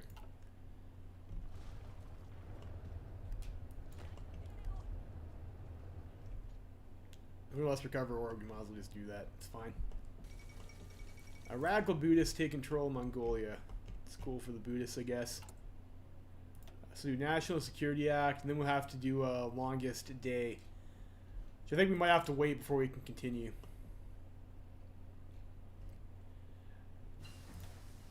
And this requires us to fail the National Security Act. So we'll just have to remember to do that.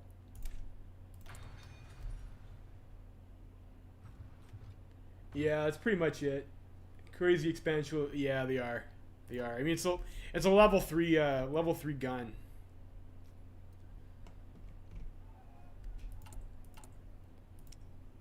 Yeah, maybe that was a mistake. Where is it? That was this thing over here. So he went from 4.6 light attack to 27.7 light attack, though. So I mean that is quite the upgrade in light attack. The National Security Act, the notorious Peace Preservation Act, was introduced in early 1924 by the Tanaka regime amidst the Red Scare, following the Kanto anarchist uprising in September 1923, and a syndicalist assassination attempt on then Crown Prince Hirohito in December of the same year. The act drastically limited civil rights and symbolized the draconian rule of General Tanaka. It was repealed when the regime was brought down by the Constitutional Restoration of 1926, but Prime Minister Suzuki Kisaburo now wants to reintroduce the act, albeit heavily moderated and renamed the National Security Act. He has met strong opposition, even within his own cabinet, and public opinion has dropped to a new low, but Suzuki believes its reintroduction is a necessary step to counter the rising tide of syndicalism, and he is not alone in his opinion. A cross-party parliamentary group led by Nakajima Shikuhei of the Riken Seiyukai from Adachi Kenzo of the Minseto have declared the act as the last bulwark of constitutional government and support its passage. The House of Peers and Privy Council are also in favor of the act. Of course, we will have to have public opinion in opposition defeat the act, which costs us a hefty 100 political power. So maybe before we do that, probably let's go and get Mitsubishi, I guess, help us with our research speed, or maybe we want the industrial company. He is not alone. Yeah. Well, let's see. Well, let's go for the fighter guy. 10% of construction speed, whatever. Act is defeated. Now we get some more military factories. I wonder where that came from. Okay, that's fair enough. Let's put those on fighters, maybe. Kaiserreich has this ability where you're allowed to upgrade fighters too. Like you could do, we can convert our interwar fighters into fighter ones. So we'll see. Maybe that'll be something that we'd like to use. Of course, that helps to have dispersed industry to do that because you get the conversion speed bonus. So we'll do... Can't do this yet because we have to have the longest winter. So maybe we should go ahead and get ourselves the extra dockyards. Or we have 134 days in your doctrine tree. So maybe we should also go over here and... let's deal with this first to do army direction.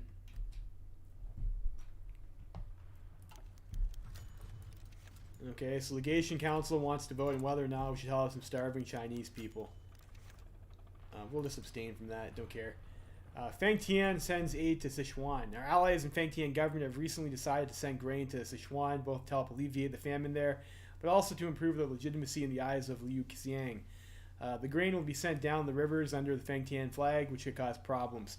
We could pressure the Feng Tian government to fly our flag, which would no doubt prevent any hostile armies from attacking the transports due to fears of reprisal.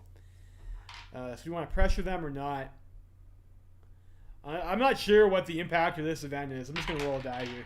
I've rolled a 2, so we will pressure them to use the Japanese flag.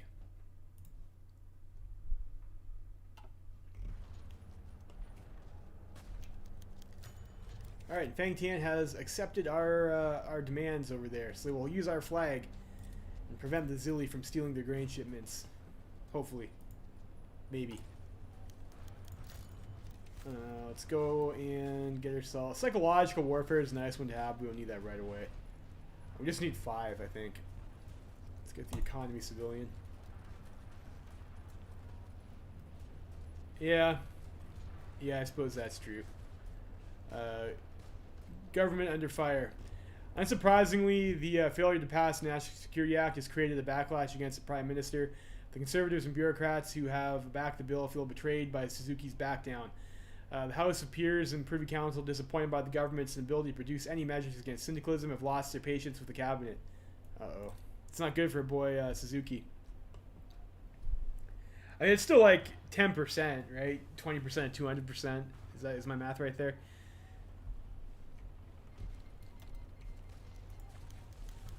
Vote passes.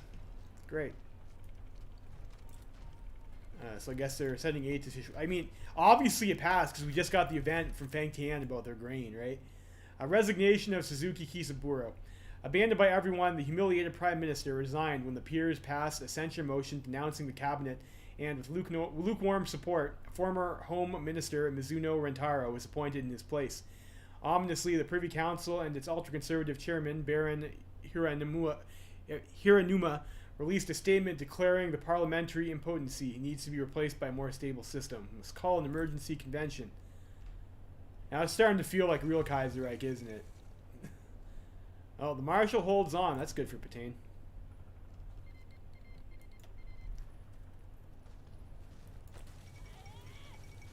33% on Ranger.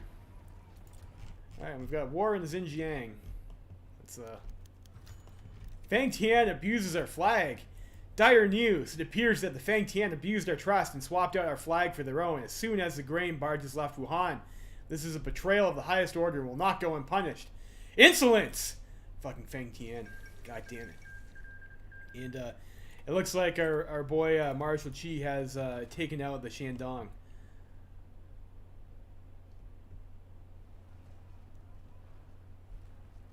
Yeah.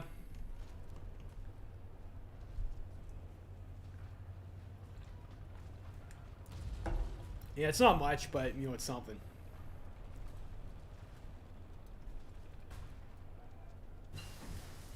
I got economy, civilian. Army.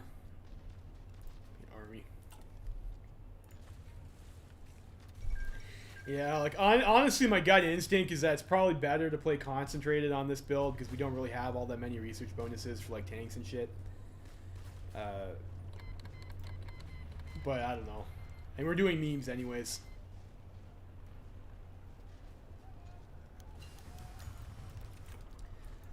What do we get here? I think we got a bonus for fighters, so we'll probably go ahead and get that. Get the Hayabusa. Forever days. The election of Mizuno Rentaro. The resignation of Suzuki stunned the Riken Seiyukai and an emergency convention was called. The bureaucratic Tokonami faction, named after Tokonami Takajiro, 1867 to 1935, chairman of the pro-Tanaka Seiyu Honto during the Tanaka dictatorship and its aftermath, has been crippled by the loss of their leader, leaving the reactionary Nakajima faction to take control of the party. From his new post as Director of General Affairs, Nakajima enjoys decision-making power over the entire party, though he has stopped short of crowning himself chairman and instead elected current Prime Minister and Tokonami aligned to Mizuno Rentaro instead. Finally, some stability in politics. I guess we get some new boys over here. New boys. So this guy is still around, giving us negative 4% construction speed. We get some PP, we get some resource gain, we get some PP and stability. Fair enough, I guess.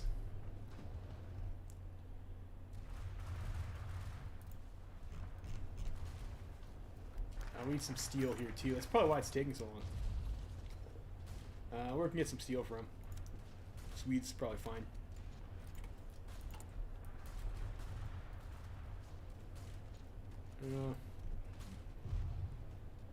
Disagreements within army leadership. The ongoing factional rivalry within the ranks of the IJA has found a new front. The military strategic debate between the two rising stars. Major General Nagata Tetsuzan of the Centralist faction and Major General Obata Toshihiro of the Restorationist faction.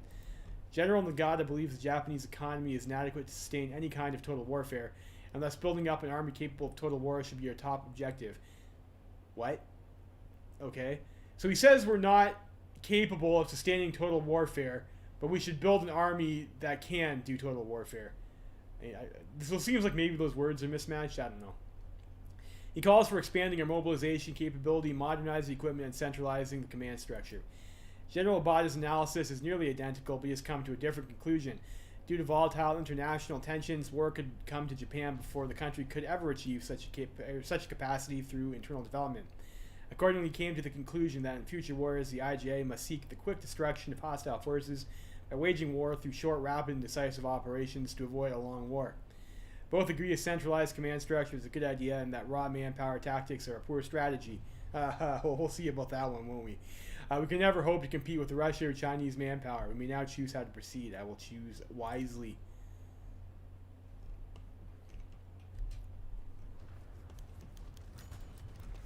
No, here we are in the capital again. We've got 11 army experience off of this. I don't know. It seems like a pretty ineffective volunteer run, unfortunately, for being honest. Japan's longest winter. The Japanese government has found itself effectively paralyzed. The downfall of two successive Seiyukai prime ministers has severely weakened the power of the new prime minister. And Hiranuma's open scheme to destroy the parliamentary system has only worsened the political turmoil. Extremist groups are growing by the day, and the military is getting more and more frustrated. Several high-ranking officers within the army have hatched a plot to overthrow the civilian administration and rescue the empire. Plotters have approached Army Minister Hayashi Sanjiro for his support. The future of Japan lies in his choice. Alright, so I think we can do the longest day.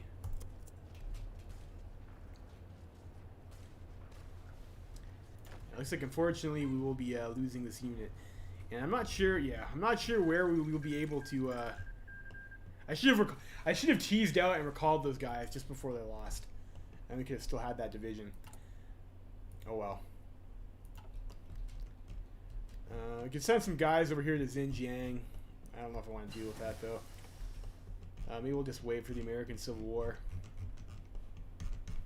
What other conflicts are going on right now? Turkestan and War of Arabian Unification. Fair enough.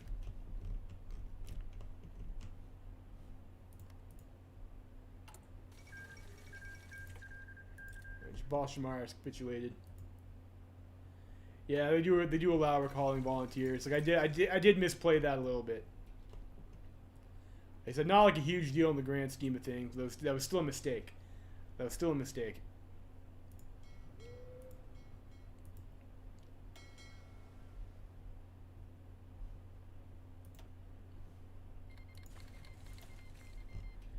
Well, there's another war in China we can send guys to. So who do we want to support? Do we want to support the authoritarian Democrats or the social liberals? Probably these guys. We can send one more division. So we'll send these guys. Off you go. There's a forest we could stand in too.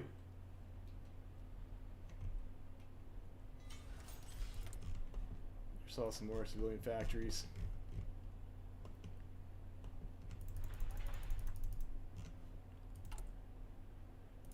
And I think we were in the Philippines over here.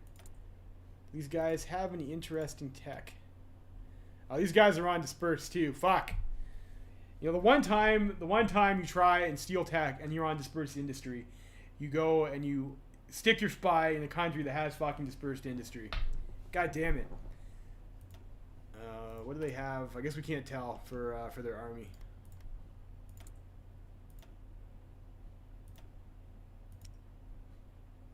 Yeah, not enough intel to show there. Well, that's unfortunate. Let's maybe try the Frenchies if we're gonna try blueprint stealing. These guys have like a shitty intel, I think, so we'll try that. Longest day. After 10 years of political disgrace, the army has taken power again, this time by coup d'etat. Ultra-conservative politician Baron Hiranuma Kichiro is now prime minister, and the state of martial law has been enacted across all of the greater Japanese empire. Banzai! Cool. So we've done that. Now we'll do the Showa restoration.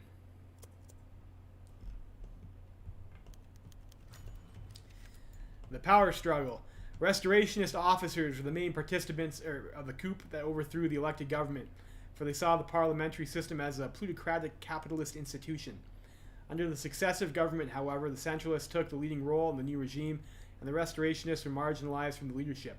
Restorationist leadership has concluded that they were deceived. A new power struggle has begun. Will this ever end? Will it ever end?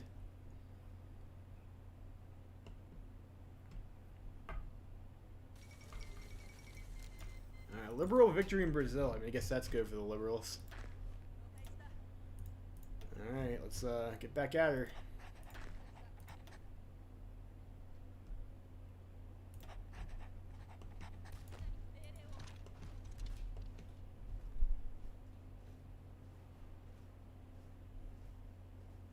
Mountain province.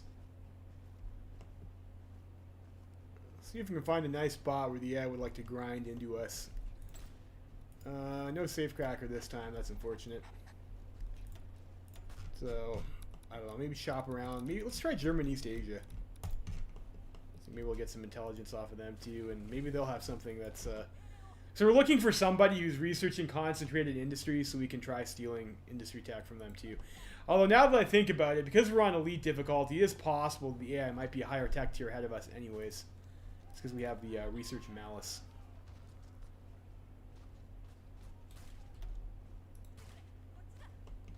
There's a forest we can attack into, so we'll just do that, I guess. Italian government falls.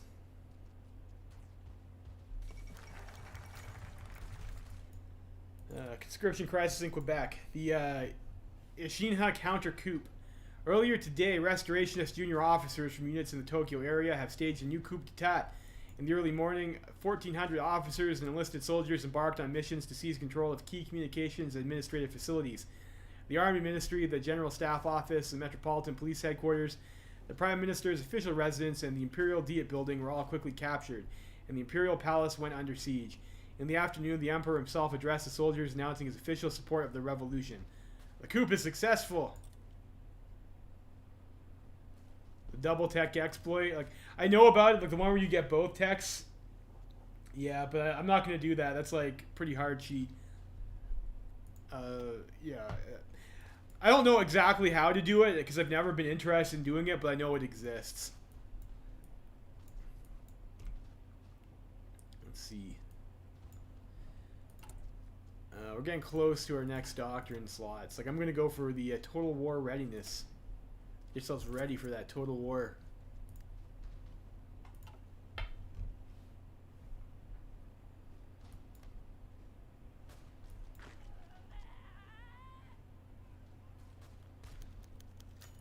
The new system movement.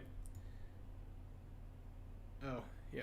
To mobilize support for the regime and its reform program, the new system movement, Shintaisei Undo, has been organized, led by Prince Konoe Fumimaro. The movement aims for the creation of a political institution that is capable of merging and binding people into the organic whole of the nation. Basically a Japanese breed of corporatism, with the emperor at its head. The movement's immediate goal is the combination of all political perspectives into one party, the Imperial Rule Assistance Society, Taisei Yokusankai. This is the way we should go forward. Yeah, no, yeah, okay, yeah. Yeah, I've heard about that too. Anti-Kolchak coup in Transamur. Admiral Kolchak, the long-term leader of the Transamur state, has been overthrown and assassinated by members of his own general staff. Oh dear. This was used by the democratic opposition to gain control over the state, effectively turning Transamur from a military junta into a democracy. How shall we react? Do we want to get our hands dirty in Transamur? Or do you want to have... I don't know. I feel like we're supposed to be like a militaristic, right? So we will demand the restoration of a military cabinet. Let's go ahead and get our next light tank. Transamur submits. Wonderful. Wonderful. Victor Pepelyev has decided to submit and kneel before us. Now there is an empty office of the Vladivostok governorship, and we shall find a replacement. We have a perfect candidate in the loyal general Oi Shigimoto, leader of the Siberian intervention during the Russian Civil War. As of today, Transamur is now officially ruled by General Shigimoto, having effectively become our puppet. Excellent. Excellent. Yeah, fair enough. So Transamur over here. Now they will be our puppet type, and they are an occupied puppet now, which is nice. I think that's like the normal puppet type. Yeah, there's another one that you can get. which is not. So maybe the campaign in Russia is more viable now that they're actually an occupied puppet. I think there's like also like a Japanese autonomous region or something like that where you're not allowed to build, which has happened to me before after we killed Transamore, but we'll see. Maybe this game will go better. The first convention of the Taisei Yuko Sankai. The Taisei Yuko Sankai, or Imperial Rule Assistance Society, is structured as a new political core institution that will represent every subject of society, every aspect of society, unlike the old plutocratic imperial diet. It will branch out into every administrative level from hamlet to prefecture and create a core group consisting of talented individuals from academic, cultural, economic, governmental, military, political, and all other professional occupations. In theory, by penetrating to the grassroots level, a direct link between politics and the people will be established. By having every important interest group represented at its core, it would be possible to coordinate and develop effective national policies. Sadly, that vision has already collapsed, as various movements the Taisei Yuko Sankai was meant to bind together have already begun to argue and compete for control of the society. Three main groups have emerged at the convention. The leading group is the Kakushinha reformist faction, led by none other than Prince Kanoe himself, composed of reform-minded intellectuals and politicians. The second group is the Katoa, Imperial Way faction, named after General Araki's frequent usage of the word Imperial Way, or Kodo, composed of reserve or active restorationist military leaders. Third is the Yoku Saiha, mainly composed of former parliamentary politicians who sympathized with the restorationist cause. The name Yoku Saiha originated from an abbreviation of a political association of restorationist sympathizers, the Yokusan Seijakai, Imperial Rule Assistance Political Association. The latter two object to the Kakushina's forceful agenda and even question the purpose of the Taisei Yoku Sankai. Kanoe had designed the Taisei Yoku Sankai as a central nervous system of the upcoming new system, combining all legislative, executive, and administrative powers into one. Kanoe assured that the old Meiji constitution would remain as it is, and the Taisei Yoku Sankai would not replace the imperial diet. But the very idea of the political leviathan is met with vigorous opposition. This is the way we should go forward. Well, at least we get 50 PP off of that. I mean, that's nice, right? How are we doing down here? Find some more forest to attack into. 49% to Ranger. Looks like the Germans are also deciding to send volunteers over here.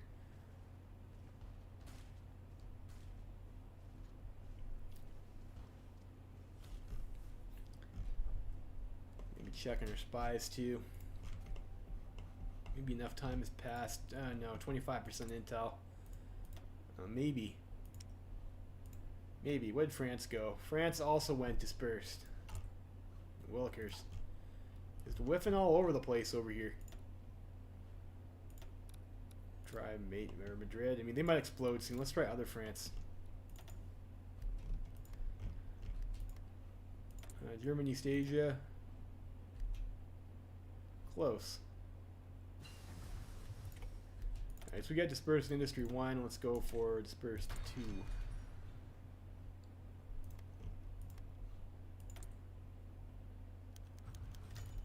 Legation Council votes on restoring Russian voting rights. I mean, of course not. No. No votes for Russians.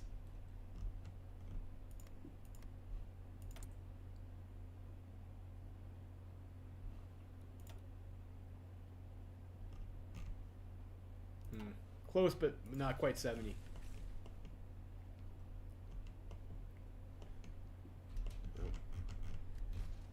Still have to remember to manage or volunteer over here.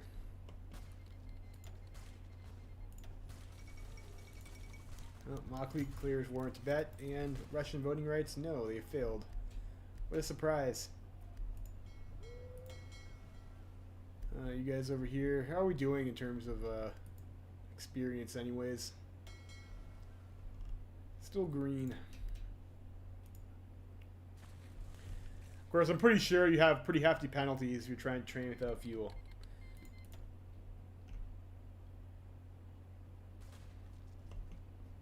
Of course, it would be in our best interest if the princely fed won, since they can join our team. But I don't think they're in any real risk of dying to Madras. Sichuan Cliques of War of Tibet. Navy leadership protests army bias, so they're upset now, a little bit triggered.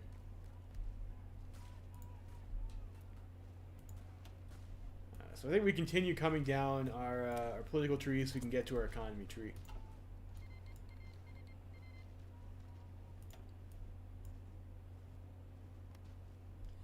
I also want to start an early war to get that oil.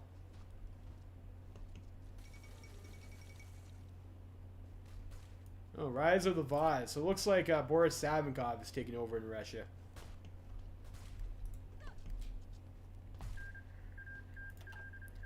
And the Finns have joined the Reichspakt.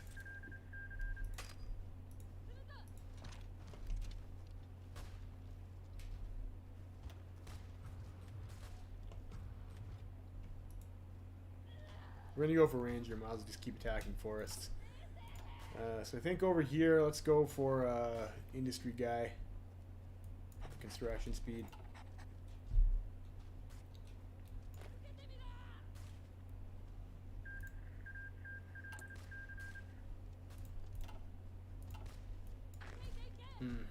Zilly Clique. Zilly Cliques. Does that mean Puyi? Was there a failed coup attempt? No, I don't think so. Nope.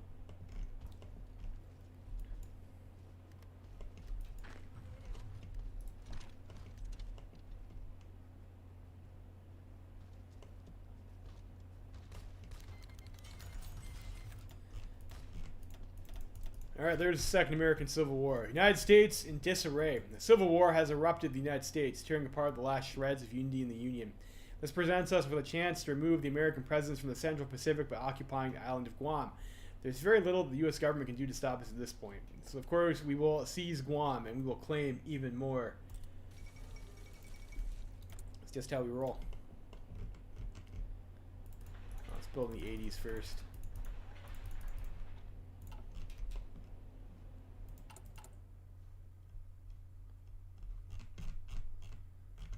That's a lot of cruisers to refit. Might be too expensive, but we'll see. It is a while before we have to go to war anyways. Iraqi Sadao secures support. After a 15-day-long convention, General Iraqi has successfully advanced his agenda and secured support in the Taisei Yukosankai. This is the way we should go forward. What do we have here for a final cabinet, hopefully? So we have civilian war support, but we lose some political power. We get political power at the cost of recruitable population factor. Same ideology monthly opinion, and we get production efficiency cap and military factory construction speed. It's not too exciting if we're being honest. Alright, can we see over here now what tech they have? Are these guys unconcentrated? These guys are unconcentrated, so maybe we should start some blueprint stealing in German East Asia. So infiltrate their civilian administration. Unfortunately, I think the AI in Kaiserreich also really likes to research excavation techs.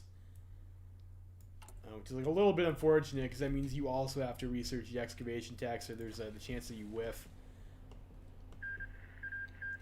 I don't know. Let's try the tech stealing this time. Like I always regret the tech stealing, but let's try it.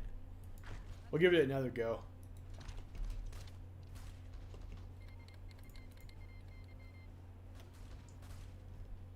And we also need to. I might just sit these guys in a forest over here. We need to send 2 units to the Second American Civil War.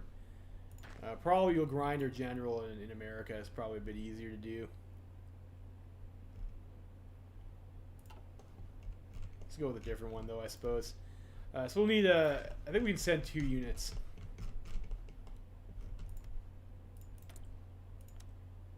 We can send 2 units, yeah. How many tanks do we have? 129. Not a whole lot. Not a whole lot of tanks, unfortunately. What's this 2 stack? This is Marines still. It's fine. Send 2 Marines to the PSA. PSA can join your team in Kaiserreich, which is pretty nice. The Americans remain dominant in the Legation Council, fair enough. And the Philippines went democratic.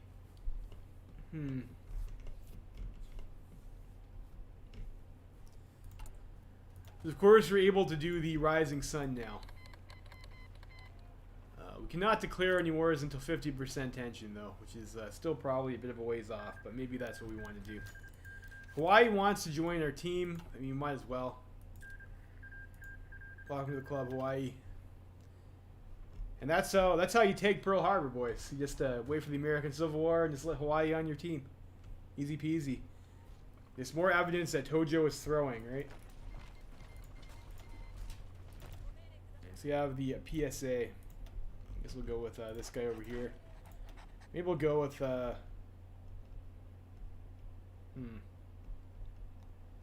think there was a guy who had Cav Commander here, right? We'll go with Yamada Tozo.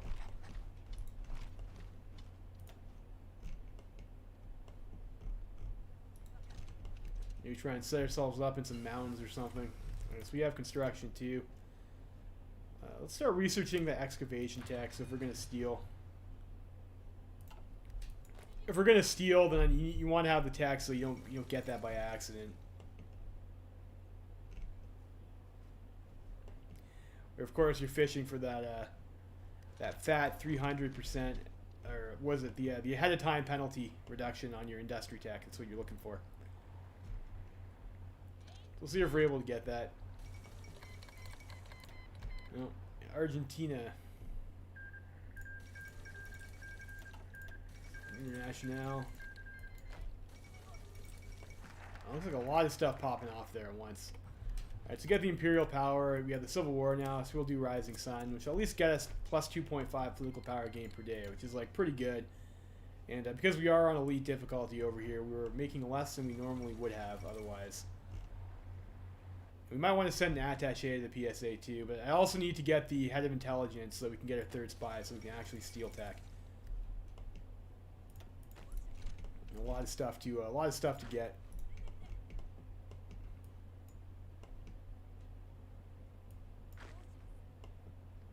So it'll be nice to deal with our political power problems. Do I have the blueprint stealing already? Let's go ahead and get that.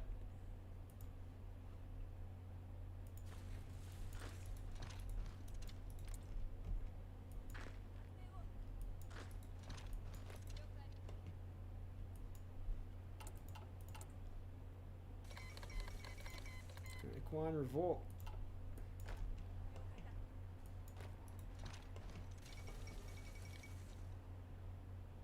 Dutch elections. Dutch do love their elections, don't they? And Wilhelmina has abdicated. Spicy. That means they're probably going syndicalist or nationalist, I think.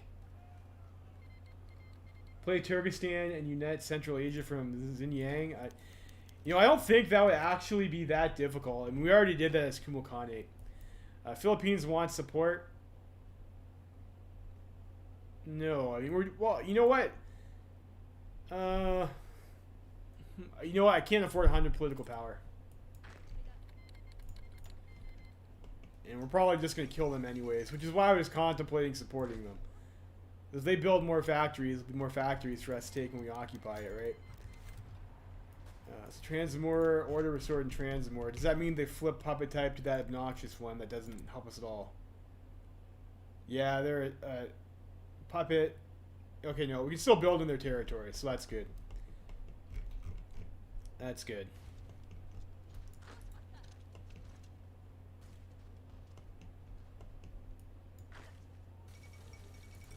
Fall New York City. I'm trying to find a spot where I can stand where the AI will attack into us.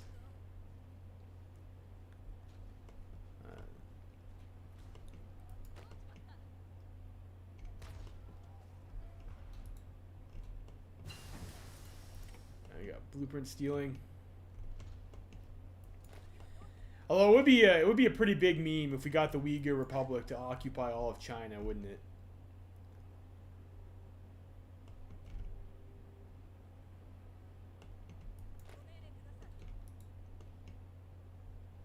Alright, we got our next 100 PP, which we'll use for head of intelligence. Get our third spy, and then we can start trying to steal tech from Germany, East Asia.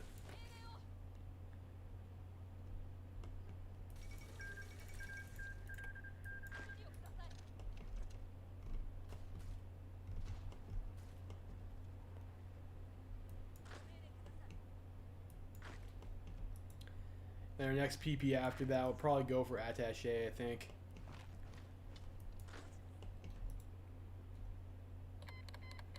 Declares war on Ecuador. Fair enough.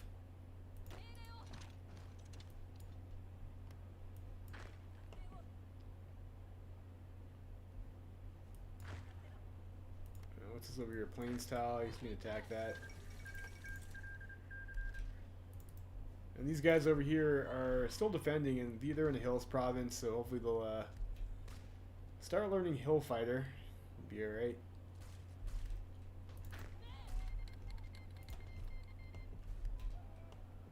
I would like to get Mountaineer, which would be pretty sick if we're able to do that as PSA. I need to wait for like this whole area to calm down, and so we're starting to be on the defense. I think I can just stick our volunteers in the mountain tile and probably get some good experience, I think. Alright, we get the Rising Sun, so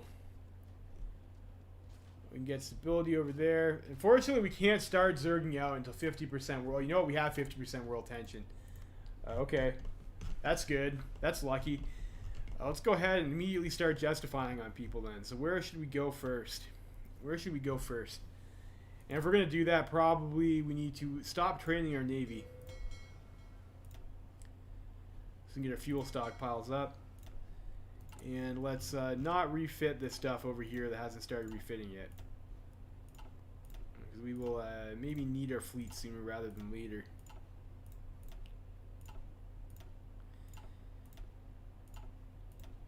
So why is world tension so high so early? Swiss state did Savoyard crisis.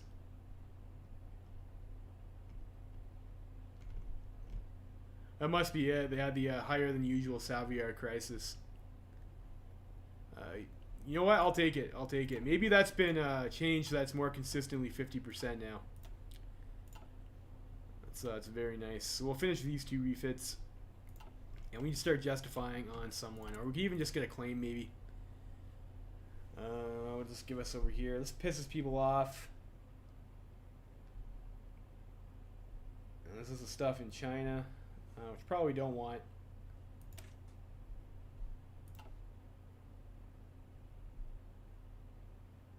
We get some claims over here in some islands. Hawaii is already on our team. We don't need to threaten them. Let's just continue going down, I think, our economic tree. And we'll just start justifying on people. Statue Sindi's in the Reichspakt? No. And go ahead and attack them. Could also go ahead and go after Philippines. Let's take the Philippines first. I mean, that's a pretty easy target. We need 3 more political power, though.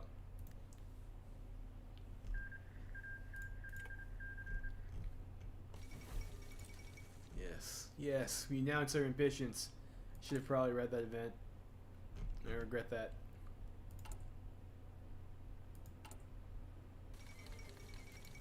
The Mozambique Bush War, interesting.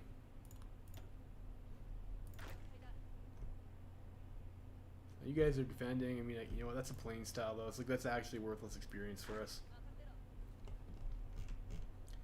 I think we'll probably just recall these guys. You know what? We can just leave them there for the time being. So next guy, we had a safe cracker even. We had a safe cracker. So let's attempt to start stealing some blueprints from German East Asia.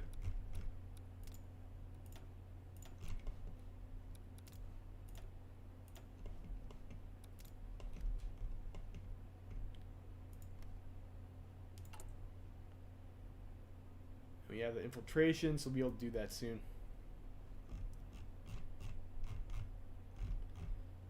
Steal some industrial blueprints, and we can start justifying on Philippines.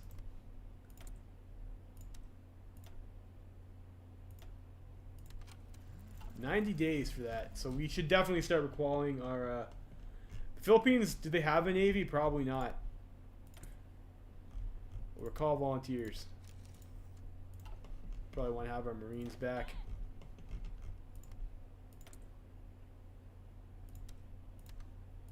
Recall volunteers. We're going to go ahead and change this template to remove the military police. Should give us a bunch of support equipment. And these guys over here, let's get ourselves some support artillery and some engineers. I guess. probably fine.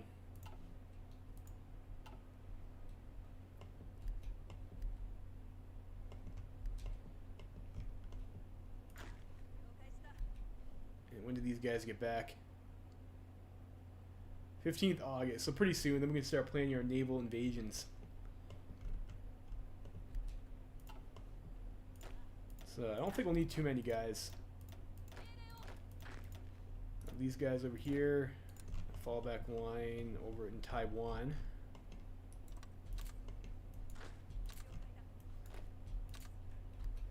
Should be okay. And then we'll have our Marines naval invade from over there. And we probably don't need to use our... What is this? Distribute. Yeah, okay. We probably don't need to use like our entire army or navy over here. We can probably just get ourselves what the Philippines have in their navy. Probably just a few destroyers, I would imagine.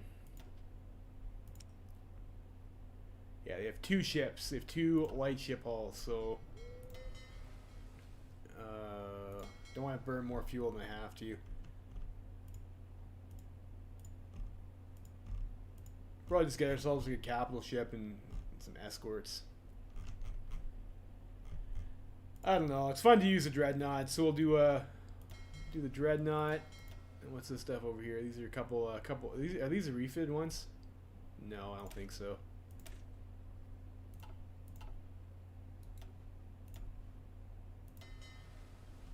I thought I canceled most of those refits.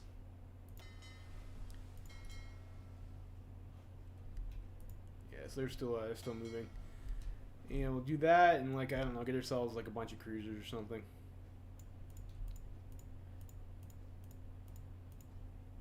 Let's do that. And that can be our invasion fleet, I guess. It's probably fine.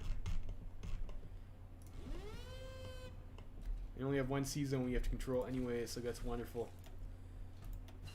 What kind of planes do we have in reserve here? Not a whole lot at the moment. Get machine tools. It's not bad to have.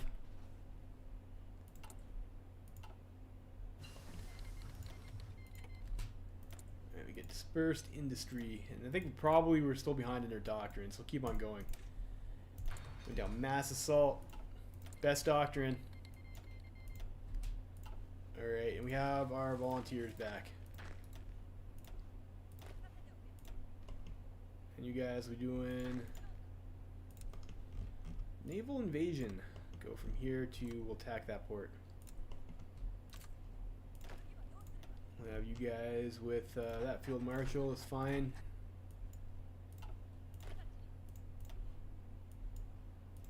And you are the guys over here. And we can have 7 more guys. And those guys can do a naval invasion also to the other tiles around here.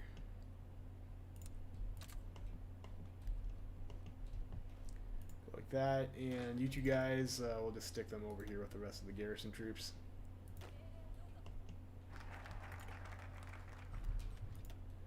Next national focus, we will intensify land use.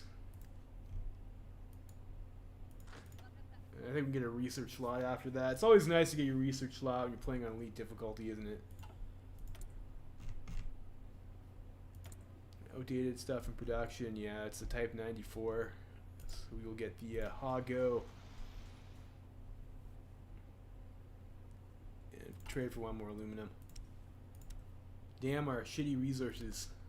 We need to trade for shit.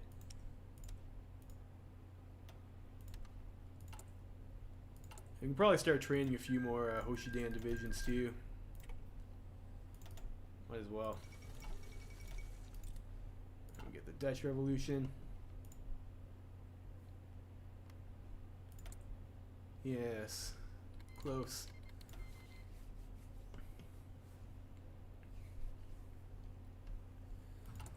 Close.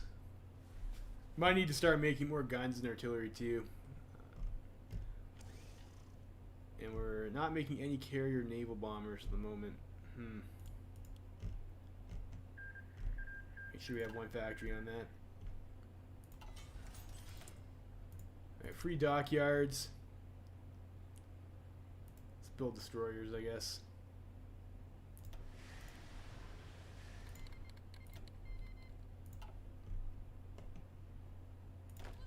We need a general for these guys. And you're a brilliant strategist, so that works.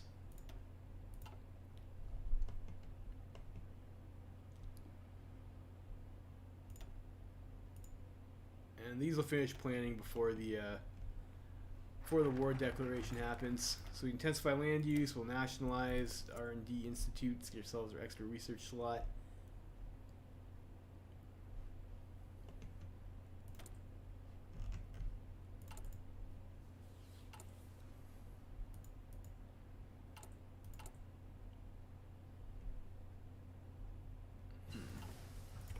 Activation. So what is Germany's age? Can we run that blueprint stealing op yet? 35%, we're at 26. It's unfortunate. Still a little bit more to go. We don't have enough intel. Right now we do. We can see their research tree over here. So they're researching excavation 2 at the moment. Maybe we should also get excavation 2 then. We also need air and naval doctrines too, though. Need a lot of things.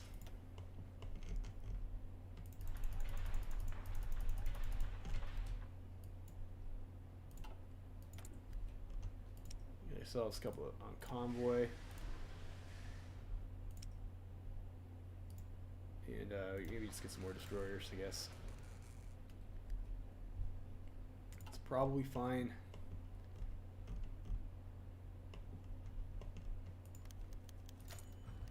Siam seizes our factories. Bastards. Thought Siam was... Or I thought we were supposed to be best buddies with Siam. Guess not.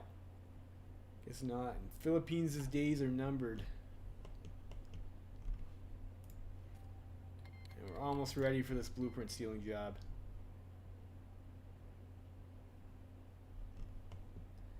Will we get our industry research bonus? That's the question.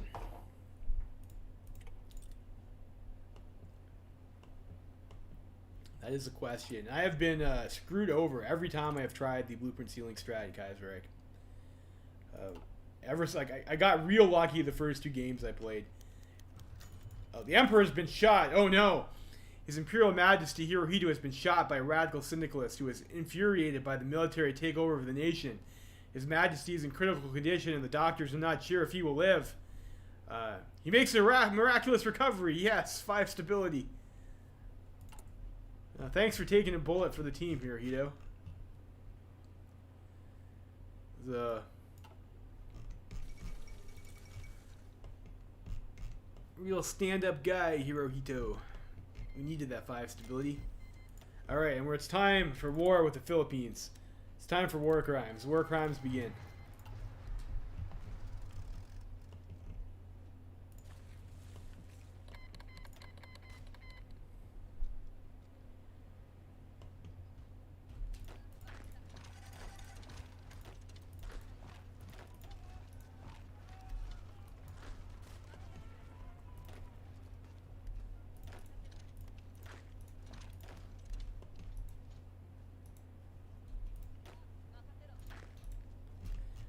I guess while we're doing that, I mean, what else is around here? Borneo.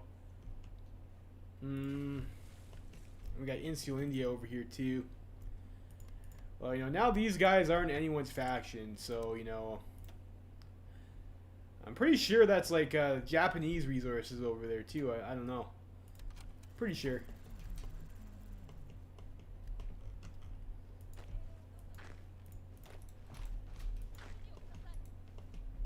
So we'll start looking forward over there. And we don't have the fuel to keep our fleet doing fleet things, I guess, so you guys can just hold for the moment. And we'll pin here. See if we can wrap around their army.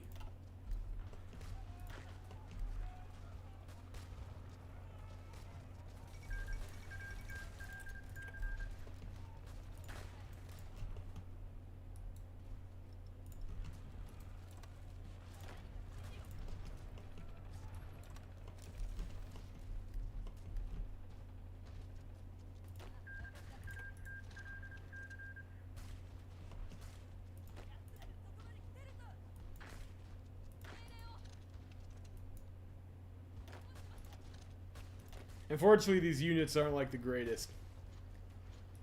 Just like some 20 widths guys. But the Philippines might have worse troops than we do at the moment.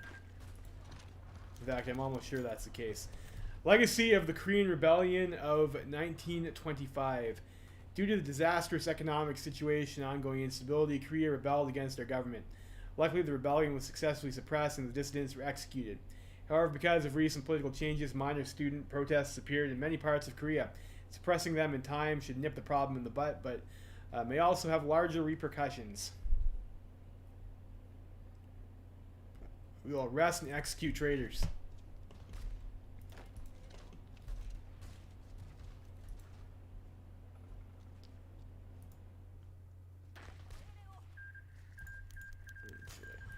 Korean exiles look for foreign backing. The Korean government in exile has trudged along for a long time alone, building up minor support. However, the growing instability in Japan may give them a chance to return to Korea. We have received word that they are putting out feelers for a strong ally to help them in their fight for independence. Troubling. Indeed.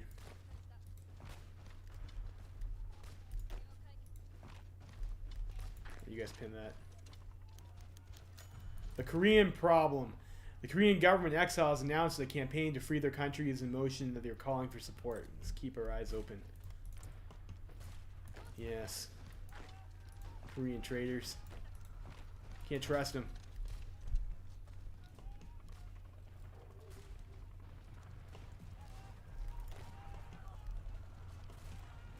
We'll close that pocket over there, and then we will continue our push into Philippines.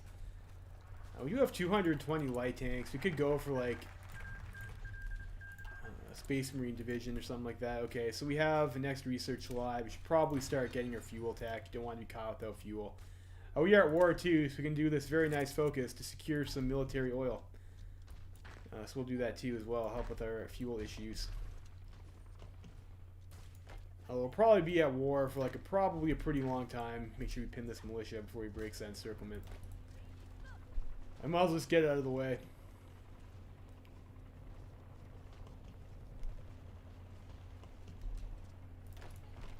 Attack that cavalry. Go push him. Oh, the Bulgarian government's been overthrown. Bulgaria. Bulgaria. What do we want over here? The amphibious tractors would be super nice to get, but unfortunately on the path we're on, we don't really get any bonuses for tanks or mech or anything except for guns, really.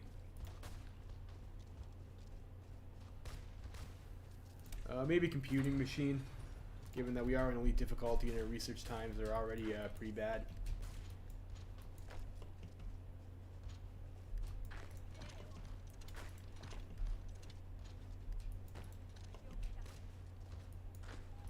We can move over here into Manila after, carry our momentum forward. No, it looks like that tile is in fact occupied though. It didn't look like it was, but I guess it doesn't border the tile that we're standing on.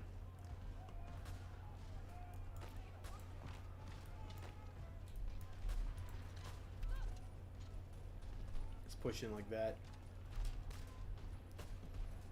Then hopefully we're able to capitulate them before we have to do some more naval invasions. Like I think some of these areas we have to invade. I don't know if it's all interconnected. I could put a gap in how fast we have to do this if we have to go wait for a naval invasion to prepare.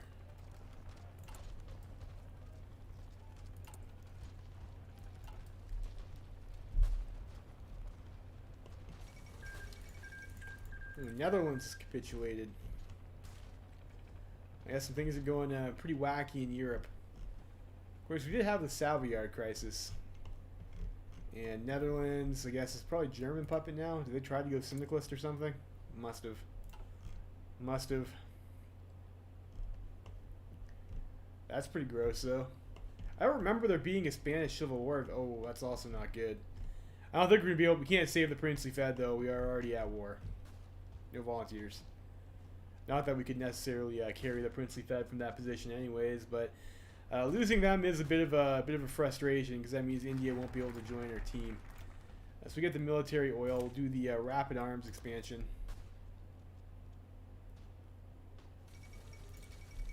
And we take Manila.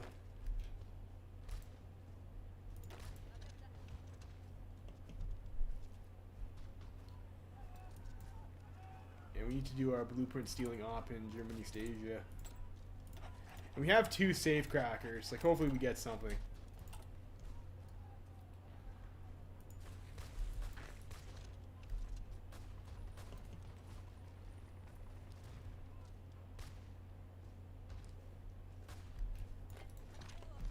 Get that guy out. Come over here.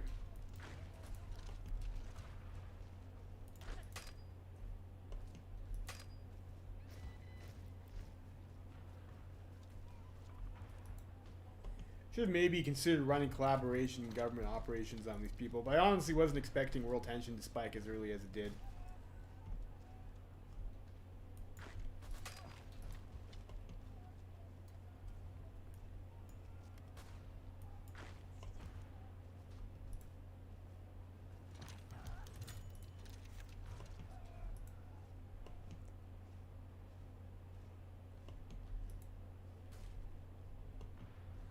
Do we want to go tanks? Do you have any decent manufacturers? We get breakthrough and reliability. Reliability 15%. I mean, that's pretty good.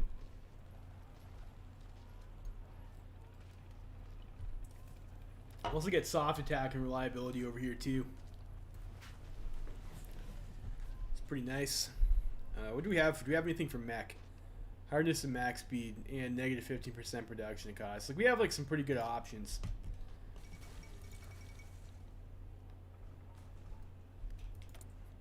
And we do have some political power to spend. Of course, we also might want to get ourselves some military design or military staff too as well if we're going to be at war. Which it looks like we can just go ahead and zerg out and all these people pretty easily. So that's pretty tasty. Maybe we do want to do that. Do we have? Unfortunately, Japan and Kaiserreich has not a whole lot of options to choose from in the military cabinet. How close are we to 39? That's still pretty far off. Let's get ourselves the guns and butter guy, maybe. Yeah, we're pretty far away from that, so we'll go for guns and butter.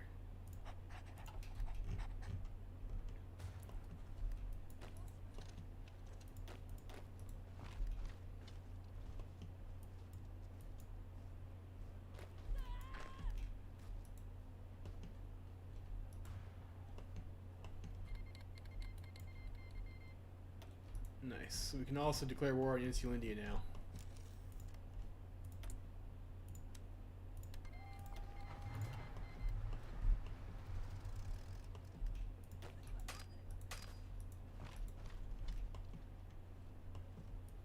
And hopefully we'll be done with the Philippines soon enough so we can start concentrating on that.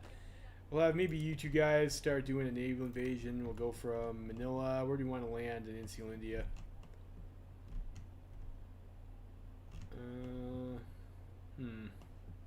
Maybe over here is like okay.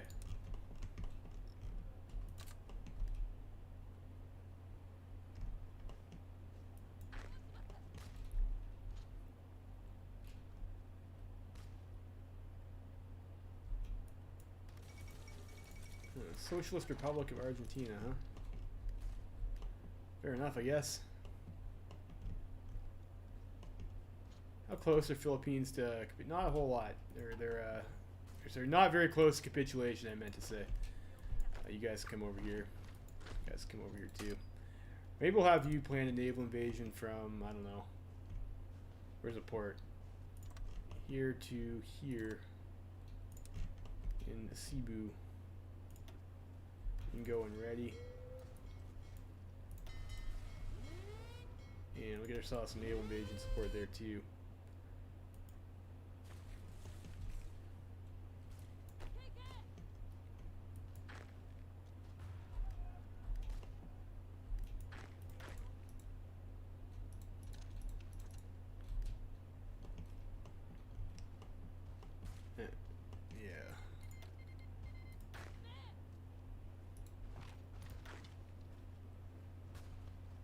We can get to Davao.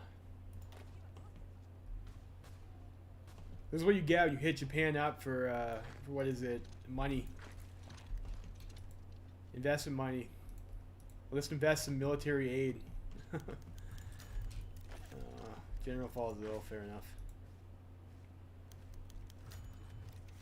Legation Council expands operations. Legation Council has recently renewed its focus on expanding the profits of free trade for all its member states. They have encouraged Chinese manufacturers to lower their prices, promising them to compensate in other ways, while they have encouraged other middlemen to lower tariffs as well. As such, our businesses are now reaping the fruits of Chinese labor. Our workers will enjoy the holiday. That's nice. You get another 2.5% negative consumer goods. I'll take that.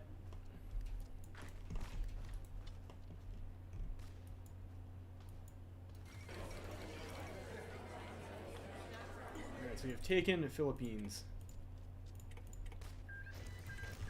Alright, wonderful. Taken Philippines, and we'll get to local police force. Wonderful.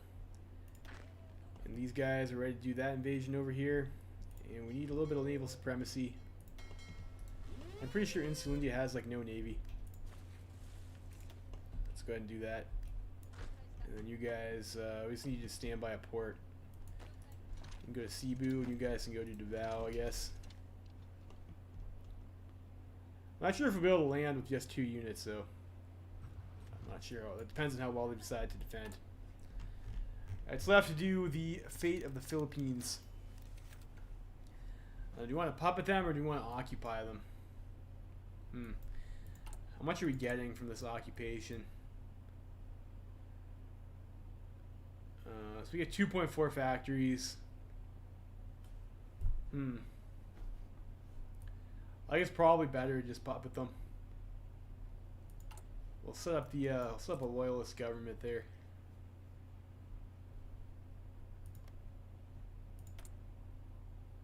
And they're already in the war, so that's fine. Saudi-Omani War.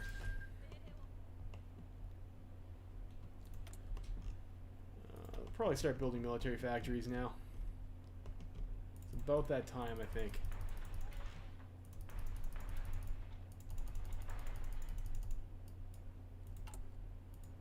And we're about to hit our rapid arms expansion focus too.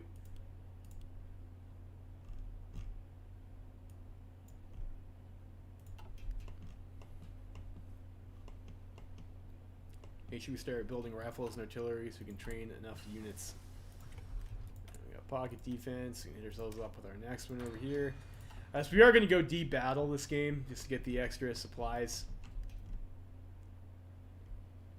Might be able to take that. Rapid arms expansion. Do a land reform. Start doing our land reform decisions.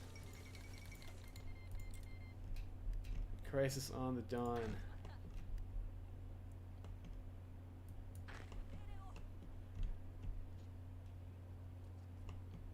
Looks like we will win this fight eventually.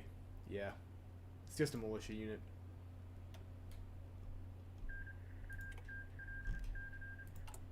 How is this going over here? We'll see in May how we did. Ah, shit. Rebellion in Korea. Today, several groups of Korean rebels attempted to take and hold several key points throughout the peninsula.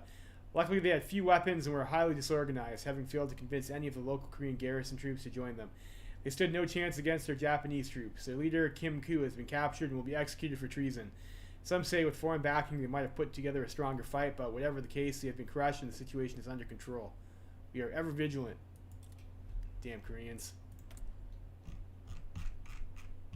What's their problem, I wonder? Alright, we've got our landing over here.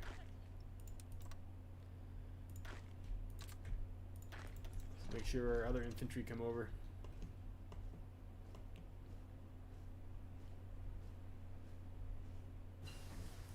Alright, we got the Hayabusa. So how long does this take us to get? 338 days. I think probably we just put the research bonus onto that, and then we'll just go ahead and pay this up front. 338 days, we can get the carrier fighter.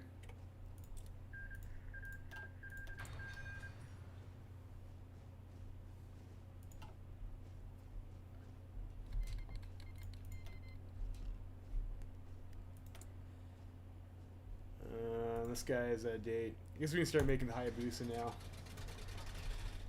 We'll convert over from stockpile too. So it's fighter 2s, excavation tech. We'll see if that pays off for us. Usually I would not get excavation this early, but we are trying the blueprint stealing strategy. Maybe also start getting some medium tanks. This is a lot of units I have over here too.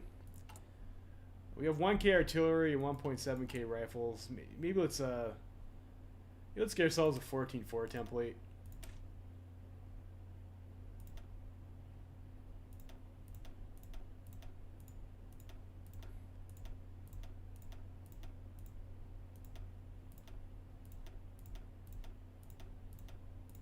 And I guess because we're Japanese, we'll use the katana.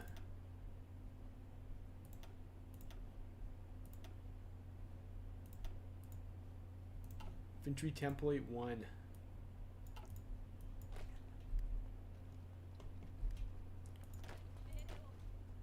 can we convert to you guys to infantry template 1? We can.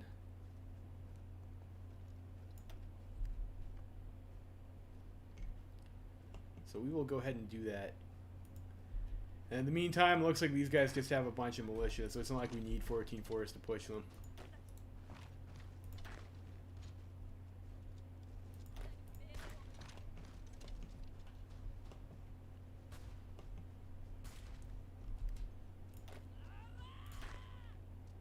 So some planning bonus over here.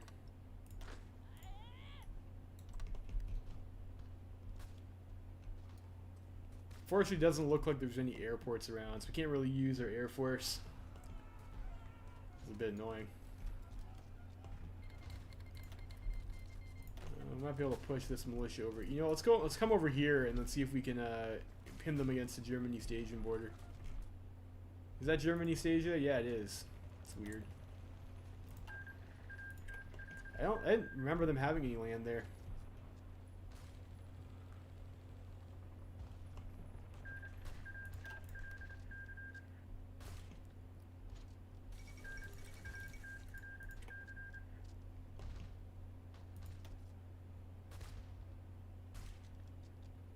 Yeah, I'll win those fights eventually. 11th May, we'll see if we get our bonus or not. What do you guys think? Think we'll get our ahead of time research bonus for industry, or do you think we'll bounce?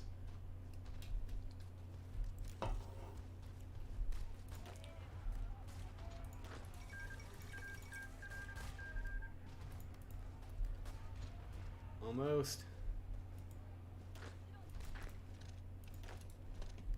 It's like Christmas, you know. What are we gonna get? We get a lump of coal, or we're gonna get that sick present. What do we have here? We gained a bonus for industry. We might have actually got it this time, boys. Oh, yeah, we did. We got it. Got the 2-year ahead of time penalty reduction. We get 44 days for 1939 dispersed industry, and it's only 1938. Very sick. Big money. Big money. Feels good. Feels good, man. All right, so let's start stealing again. Rinse and repeat.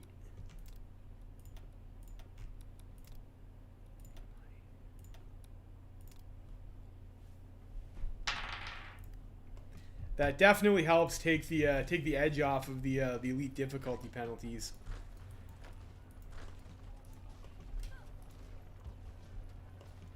Move that guy around this way. We'll move you over here.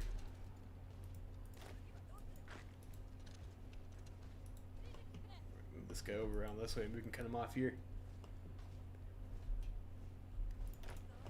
Attack that militia there. Oof. Oh, that was so close. We might still be able to get that though. Move you here, move you here.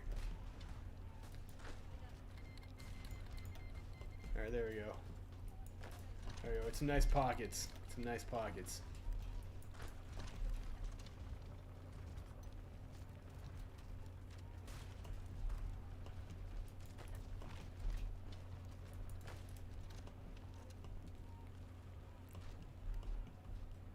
Let's also get our 14 for some engineers.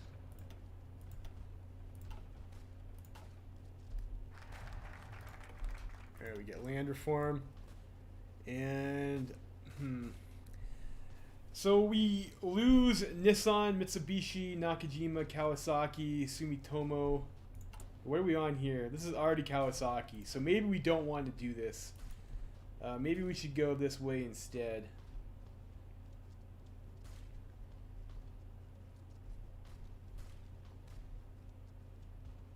This gives us like twice the factories though.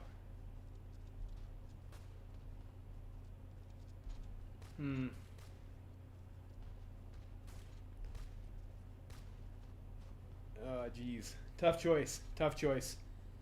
I'd rather not lose the factory like I already paid for, though. So I think we just go for bureaucratic economy.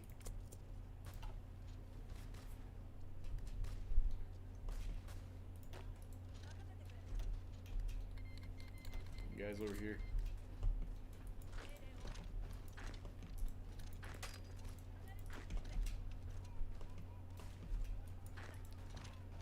Cross there for free, maybe. That's a straight tile too. It's good to cross.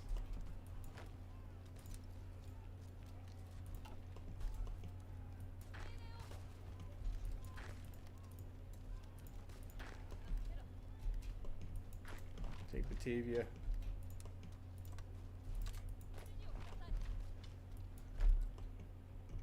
I think these guys will be all cut off now too.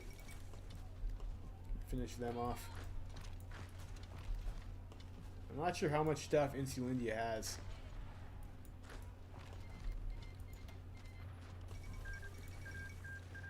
Ooh, when Russia has eaten Donkuban Union, I mean, that's, I guess, to be expected.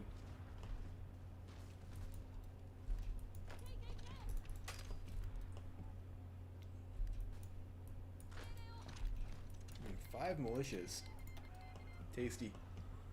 Tasty. Fortunately, that's a mountain tile. So, and we'll delete the orders on these guys. Just have these guys block off over there, and we'll send another couple guys over around this way.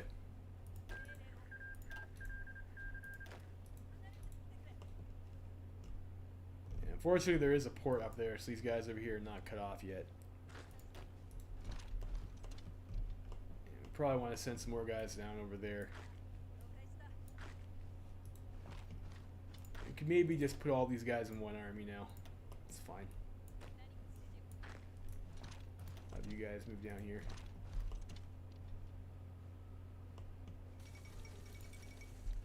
Guangzhou federal government proclaimed. Maybe another faction in the game for China. Unfortunately, we're not able to help An King win, but I mean, they probably would have just betrayed us anyways. Your Chinese warlord allies always betray you, don't they?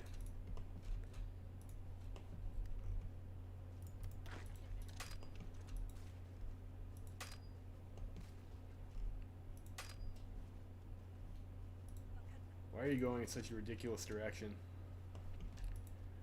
You guys come around over this way. Send you guys north. What else does Insulindia have? We've got this stuff over here by Makassar, so we probably will have to naval invade that.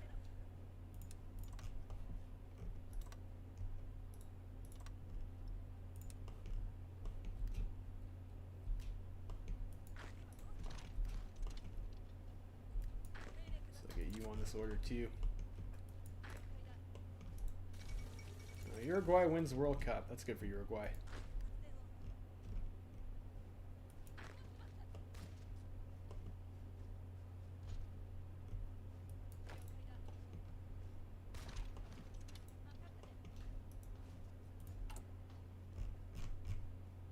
It's 35% to steal some more industrial blueprints. More military factories. What do we want to build in the meantime? We'll probably just go more rifles and artillery.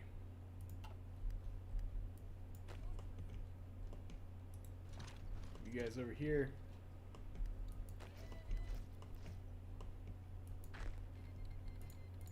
Ooh, Qing is going to war against the Feds.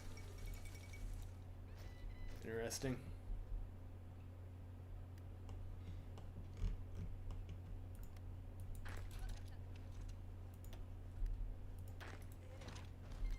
And we need our fleet to give us superiority over here. There we go.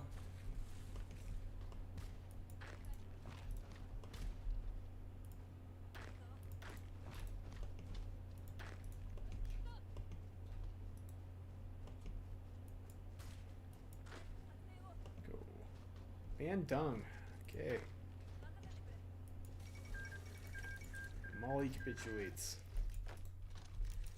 Yeah, you know, it would be pretty hilarious to be able to beat the French as one of these breakaway factions, but I don't think you could do it without cheating with console commands. And it looks like we did land successfully in this island over here.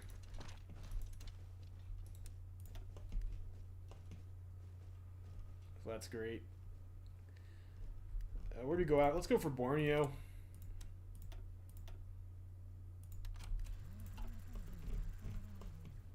Let's keep on expanding.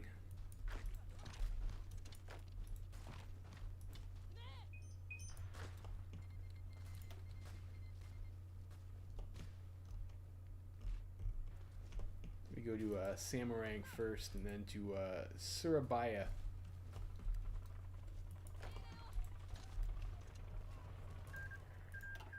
Cuba joins the Reichspakt. That's, I guess, good for Cuba. Take that land over there. You guys come down here. And you can go over there.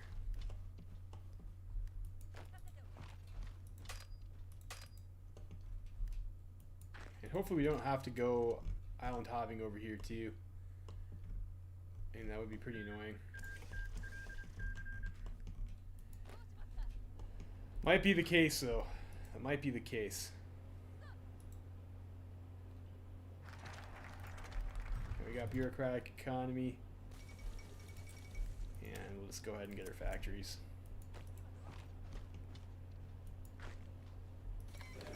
Alright, no, we don't. We just killed Insular India. Alright, we got Insular India. Great. And we got some PP2 from somewhere, apparently. Let's go ahead and get ourselves the Nissan tank. No, do we want Nissan? No, we want Ishikawajima Heavy Industries is what we'll go for here. Tank manufacturer. And probably we need to start building some fuel silos too. We'll get our military factories up first. I might just place these first so I don't forget. That's 3, 4, 5, 9... 10 military factories.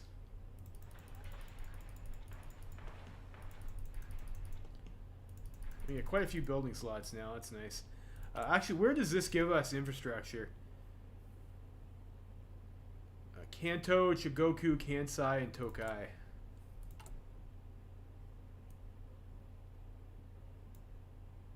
Where's Kansu?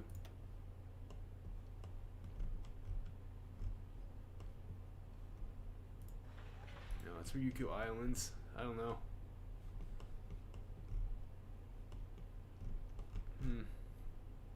Well, I guess it's fine. Once we have the infrastructure, it'll be a little bit more obvious.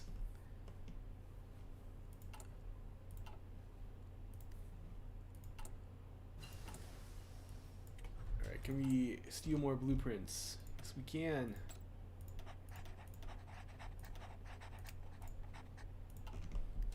We'll be able to get another sick bonus. And we'll take that right now, actually. We'll be getting our free industry research tech there.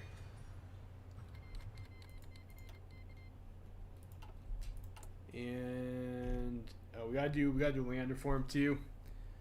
Land Readjustment Act, I mean that's free, so we'll do it. Fate of Indonesia. Do you want to liberate or occupy them? I mean, probably we get more of their resources if we just puppet them. I think we'll, yeah, I think we'll just keep on going for the puppets.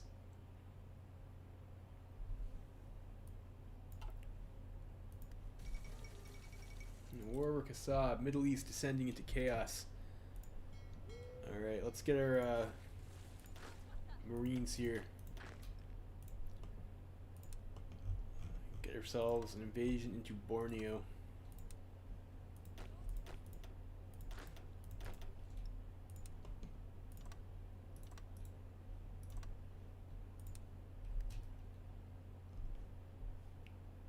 Going ready. Decisions. I think that was looks like that was nothing at the moment.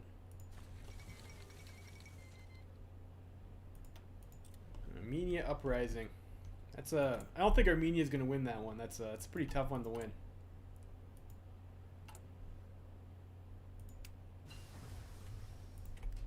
For its fuel refining tech.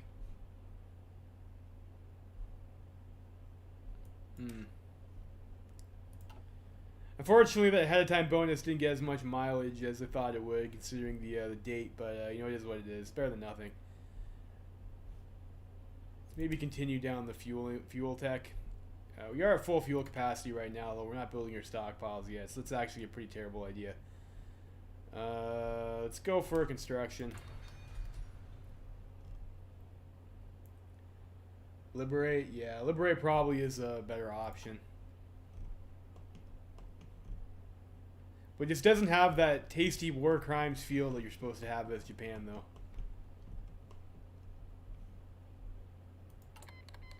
On the plus side, I think we can become Spy Master, and that would let us chain Blueprint Steel if we get an extra agent. Become Spy Master, yes.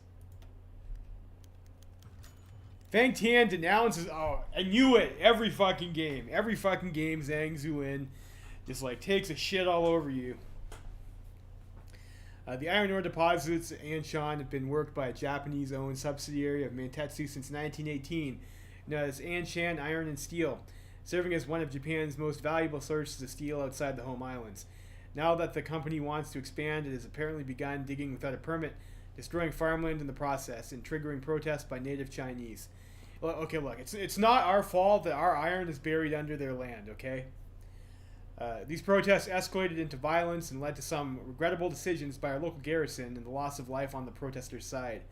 The Fang Tian government has released a long-winded and not at all atypical denouncement of our actions. How should we proceed? We will denounce Fang Tian. We'll talk some jive here with our boy, Zhang Zuolin.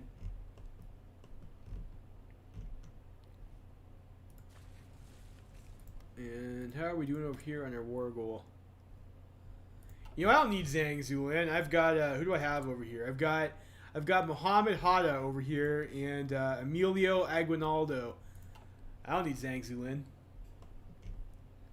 we're about to have a new friend in Borneo too. You know, allies that won't betray me.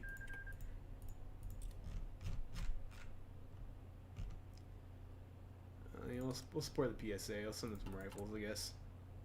That was a lot of rifles, though, apparently, given the size of our stockpile.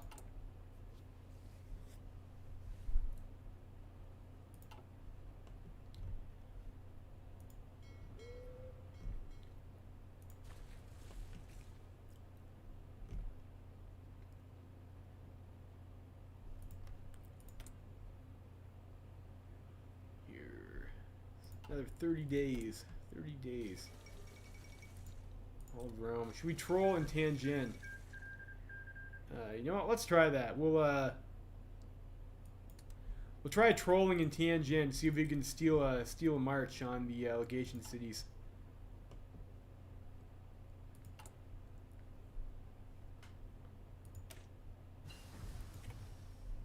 All right, we get our next dispersed industry. That was nice. It is 38. Let's go for the production efficiency. It's good to stay up to date in your industry techs. German, East Asia. What do you guys have over here in your research slot? So I think we're okay over here, although I hope I don't steal refinery. You know, even though if we do steal refinery tech, I mean, I guess it's not the end of the world. Brazil joins the Reichspakt. We might want to start researching that just in case. Shanghai says yes. Great news from Shanghai. The mandate has agreed to give us a green light to further operations in Tianjin. It seems that their economic woes were just too much to maintain security in the city. Regardless, this greatly benefits ourselves. We can now begin garrisoning more troops in Tianjin, making way for an eventual takeover. The dominoes are starting to fall. Oh dear. It's you know what? We'll take that. We'll bolster the police command. So I guess we're trying to take advantage of Black Monday to stage a little bit of a coup over there in the legation cities. Ho ho. Dastardly schemers we are over here.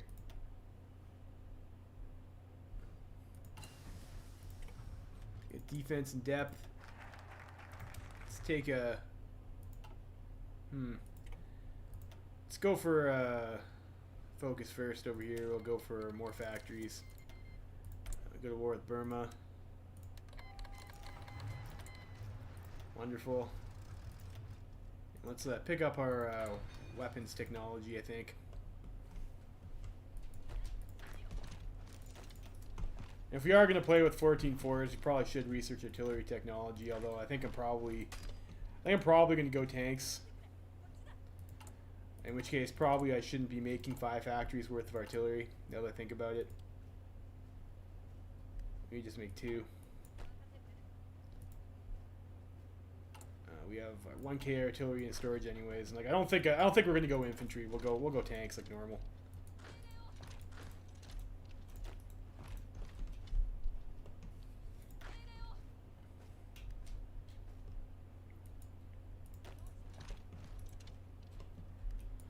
Although I guess if we want to like LARP super hard, we could like pretend we're like the last samurai, and like Japan does have that bonsai charge tactic. We could make ourselves like a bunch of just 40 width pure infantry divisions with the mass assault in mass. But I think we should play the game in maybe a fashion that's not so dumb. What's this over here? Yeah, those are Insulindian puppets, right? I think maybe I want to occupy Borneo though. And Washington has fallen. Nope, there go the feds. It's alright. They're not our dog in the fight, anyways. How's the PSA doing? Yeah, they're doing all right, I guess.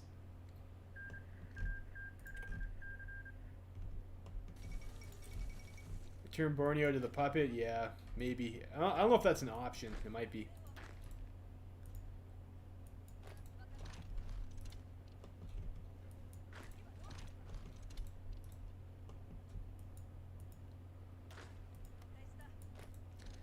I have to say, after La Resistance and with the Kaiserreich puppet options, I don't know.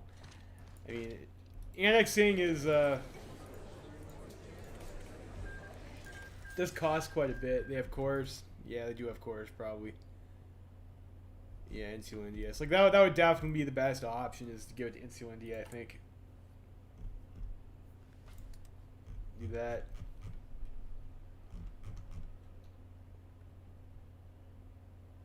It gives us the decision to do that. I might just be stuck with it. Return Insulindian lands. There we go. So we do that. And where do we go next? Like that's all Reichspakt stuff. We have Guam already. So also Reichspakt stuff. So I think we've already kind of taken out the low-lying fruit over here. Princely Federation, surprisingly, is not dead yet. It looks like they got caught in the Civil War with their, I guess Osman Ali Khan decided to do some silly things over there and was not ready for the backstab by his southern constituents over here. So it would be nice to save the Princely Fed, but I think they're probably beyond help. Princely Fed, of course, is able to join our team.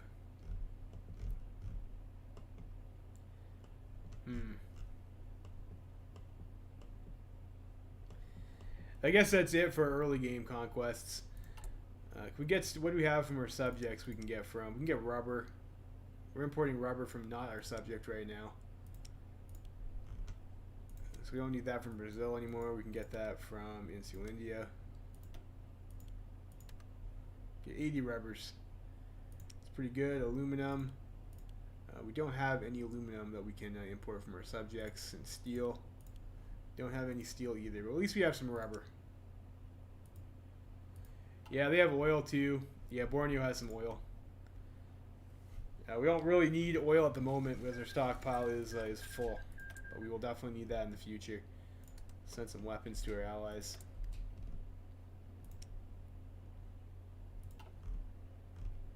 Where should we put that? Put that in fighters for now. Take out Siam, but I mean, like, Siam will just probably join our team by event anyways. Like, I'm not sure if that's even necessary to take out Siam.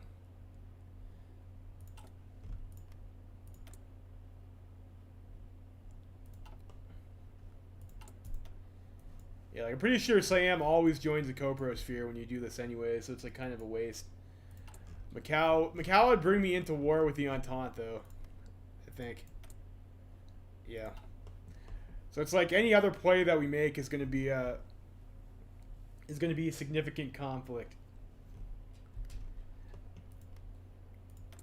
Maybe we should go to war with the Chinese, though. Although they are guaranteed by German East Asia.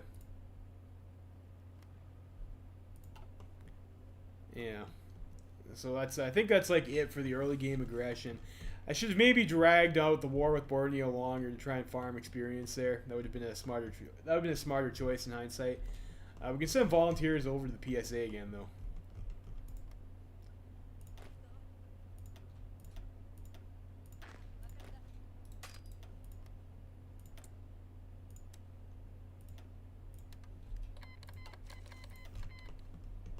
So we will do that.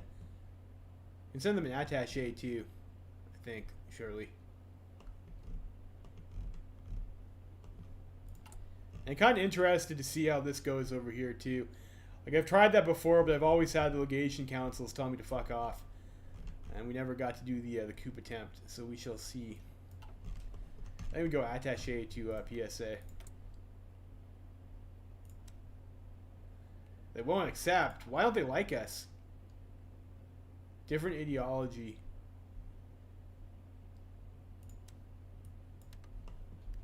We'll make them like us.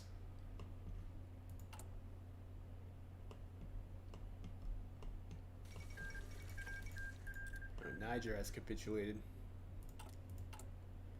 Fair enough, I guess. On training our divisions there.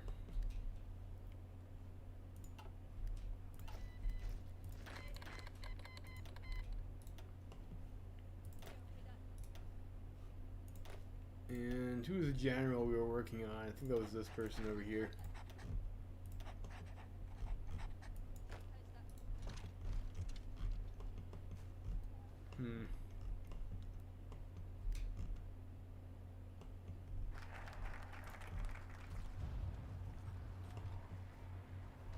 Maybe we go down to the south. Doesn't look like there's any, do they have deal with the devil right now? They might have.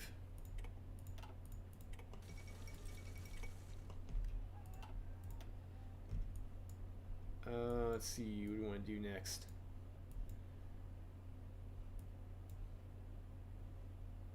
Resource gain efficiency and Central Railroad. I mean, that seems like that's probably reasonable.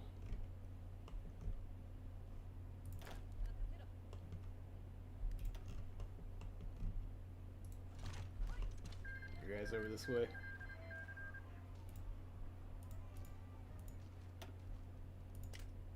Pick up infantry expert as well.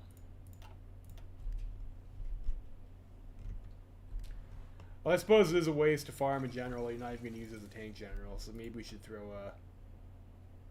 I don't know. It doesn't matter. It doesn't matter. I'd like to get adaptable, but I did kind of screw up my early wars, and I went for I capitulated them too fast. I should have grinded.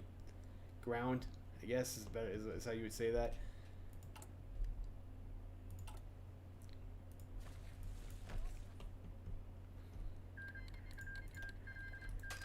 the Midwest is definitely not the place you want to go to try and grind your stuff out. Mostly plain styles. Childish fantasy. I think there is like one forest tile up over here that maybe we want to stand in. And maybe the AI will attack us if they're obliging enough. Oh, the Middle East is still imploding. And maybe we should just send our guys to the Middle East too. It's probably better terrain over there.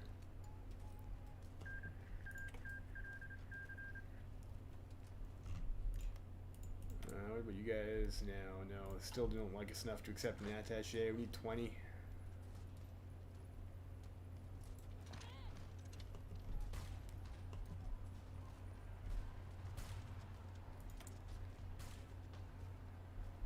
Land reform. We'll do the initial land reform.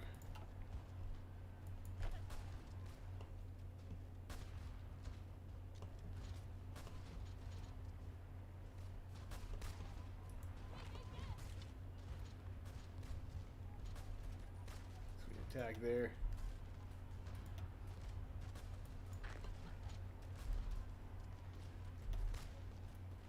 Probably need to reorg first, though, I guess, sort of obviously.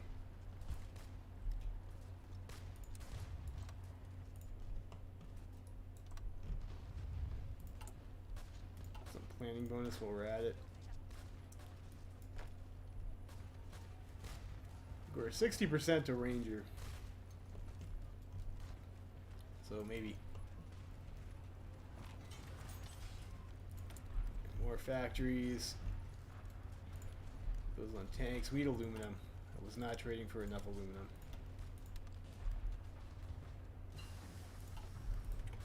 Get that.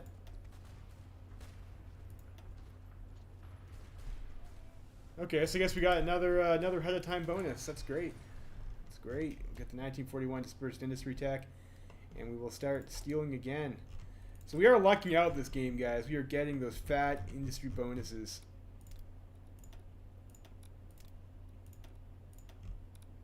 Excellent. Love to see it.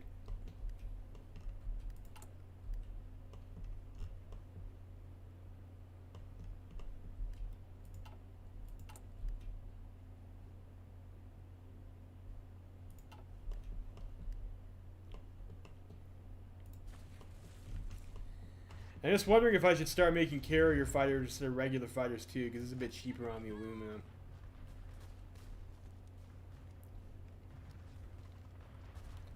If they want to attack into us over here, that's even better for our experience gain.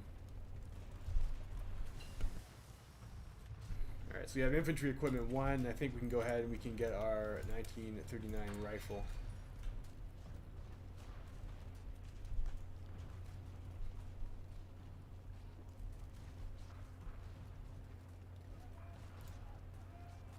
And we get kamikazes too, so we can like crash our fighters into the like opponent's navy. So maybe that's something we would like to do. Get the carrier fighters. And will these guys accept our attaché yet? Yes. Excellent.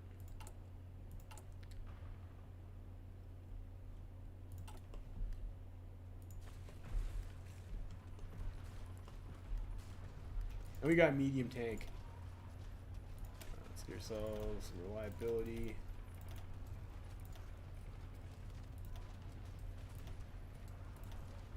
Yeah, let's go for 2 main gun. Start building medium tank.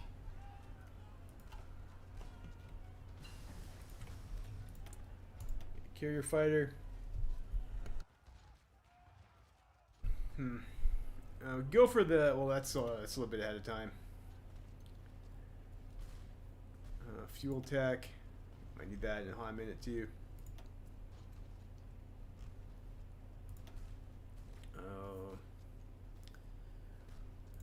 Might want to start in our logistics companies as well. It's like, given the nature of the areas, we're likely to. Can I take Burma? I already have Burma. Yeah, Burma. Yeah, I might be able to take Burma. They may or may not have a Reichspakt guarantee. No, yeah, you're right. We could take Burma. We do not have the world tension anymore to take Burma, though, unfortunately. So we're done before the Wall Creek starts. I might have just missed that too. That's unfortunate. Central Railroad. We'll do that.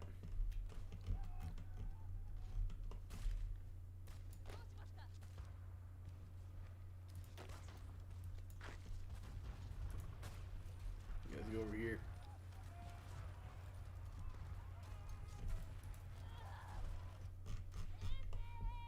And Princely Fed die yet? No. You know what? Maybe we should have like declared war on one of these other states and tried to relieve the Princely Fed. No, it's not a big deal. We'll do continued land reform. Click our decisions, and we will equip the garrison, I guess. Lots of decisions to click.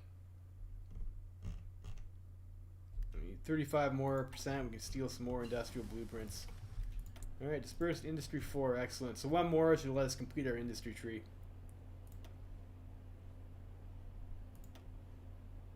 Uh, 523. That's a long research, but we might want to just do it. You know, we don't have any research bonuses. We're just going to have to eat the cost. Although, yeah, you know, 500 days is just not worth it. It's just not worth it. Let's maybe go for, we get some artillery, stay on top of our fuel tech. Like, we are going to need that.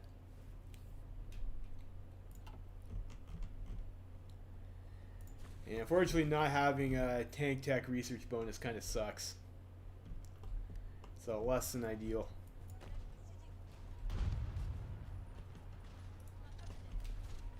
Maybe attack here. Refit all of our ships. And I refitted a few, but like for the amount of dockyards we have, it was taking a while. It was taking a while. Like, we did a few refits. Unfortunately, I think it went for the... Well, we could go with a lower level turret.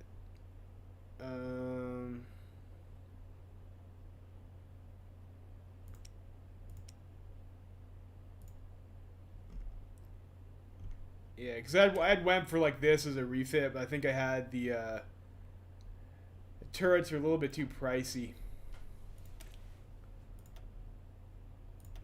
We just went with maybe one of these. I know, it's not that much cheaper though.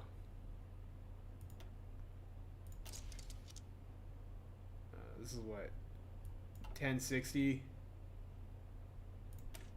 This was 1804.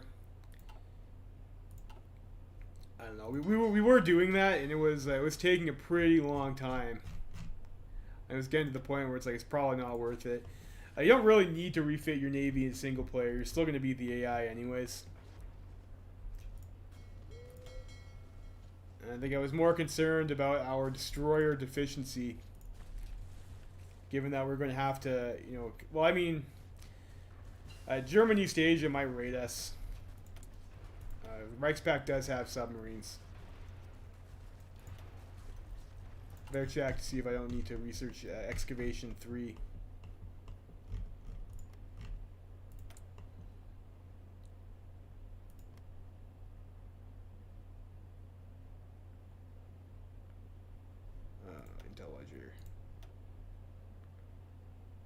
No, I do not. They do have synthetic oil though, so we might have to start researching synthetics. Though we don't really need it. On the Yellow River. Like over here, it's yeah, you know, I don't know. I mean, I don't think we really need that either. Fortifications. I'd rather just build factories, and we're gonna need to get our fuel silos up eventually too. We do need fuel silos to actually use our navy. We only have a stockpile of I think like 116k right now, which is like not a whole lot. I'm not really afraid of the Chinese. Like we shouldn't need fortifications. We should just be able to kill them. Especially because we have like transmuters like our puppet too. She just won't call in. But we can take their troops.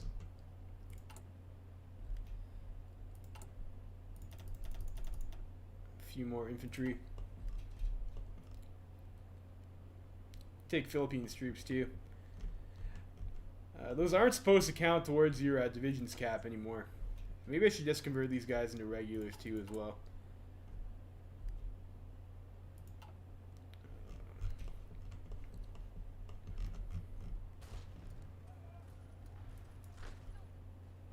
You guys are still moving position. I guess that's fine. So we'll do that, and then we can probably start going down our trolling in China tree. It's probably what we want to do. I mean, this is probably mostly worthless now, since we got to declare those early wars.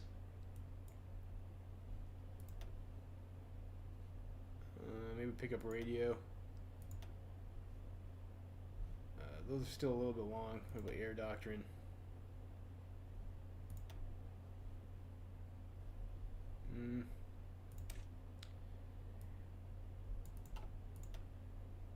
Yeah, they probably were looking to keep up with our air doctrine.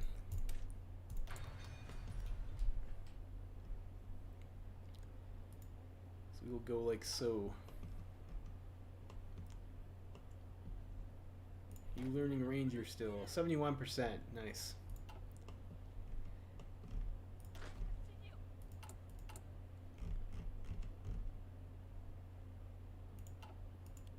So it's 20 factories on medium tank 1.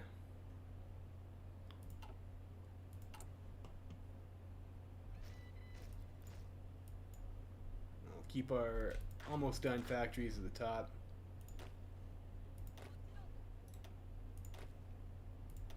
So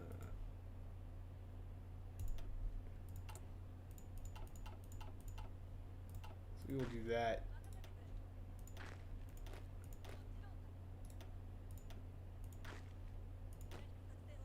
And yes, these are all just like regular infantry now. Probably don't need cab units in the field either. Let's let those guys equip. That probably puts us at, yeah, like a pretty minor deficit though. Yeah, we should probably make this also a 20 width division before I forget.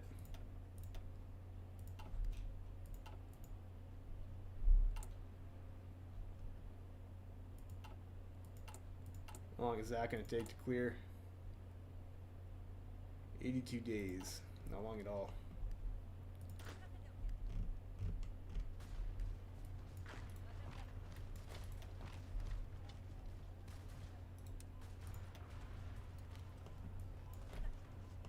So if these guys move over here, then hopefully the AI will be nice enough to attack into us, get us some more experience.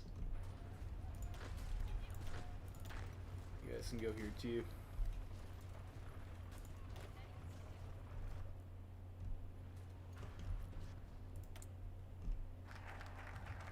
Destabilized Tianjin.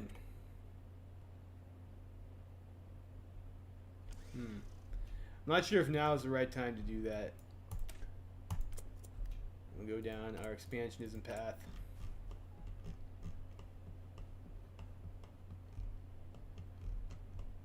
Where is Tianjin on the map anyways? Venezuela has gone Cindy.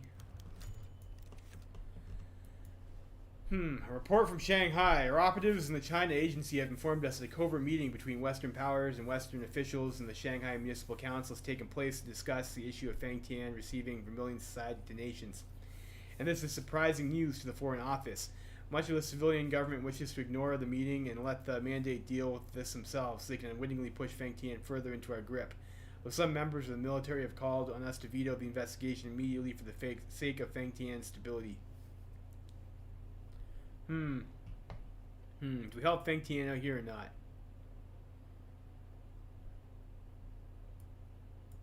We'll go with they're independent.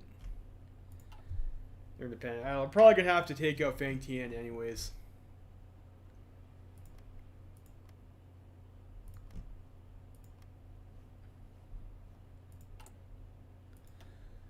So I think we'll do this and we'll decide next episode what we want to do with our expansionism focus, whether or not we want to go for the... I think probably we just want to start committing war crimes in Asia. It's getting close to Well Creek 2 time anyways.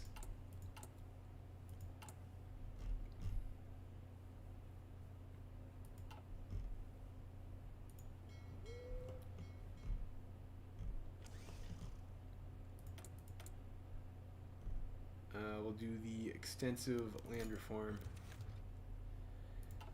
Great drought of 1939. The country is in the middle of the worst drought seen in this century. Water supplies are critically low and crops are dying of thirst. In some regions, local officials are organizing rainmaking rituals in a desperate attempt to evoke storms and calm the people, but to no avail.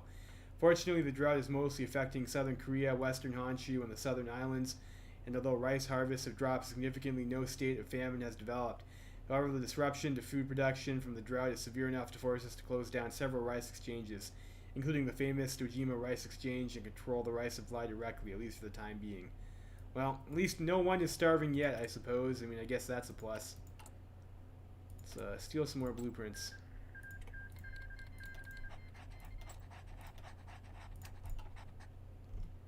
See if we can finish off our dispersed industry tree. That'd be very nice.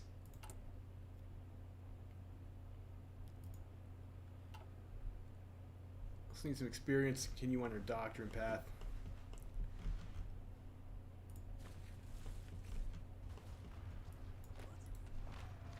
Keep on attacking. Aku Ichiku. Alright, well I think it's getting pretty late, so I think I'm going to end the stream here, but thanks everyone for tuning in, and I will see you guys next time.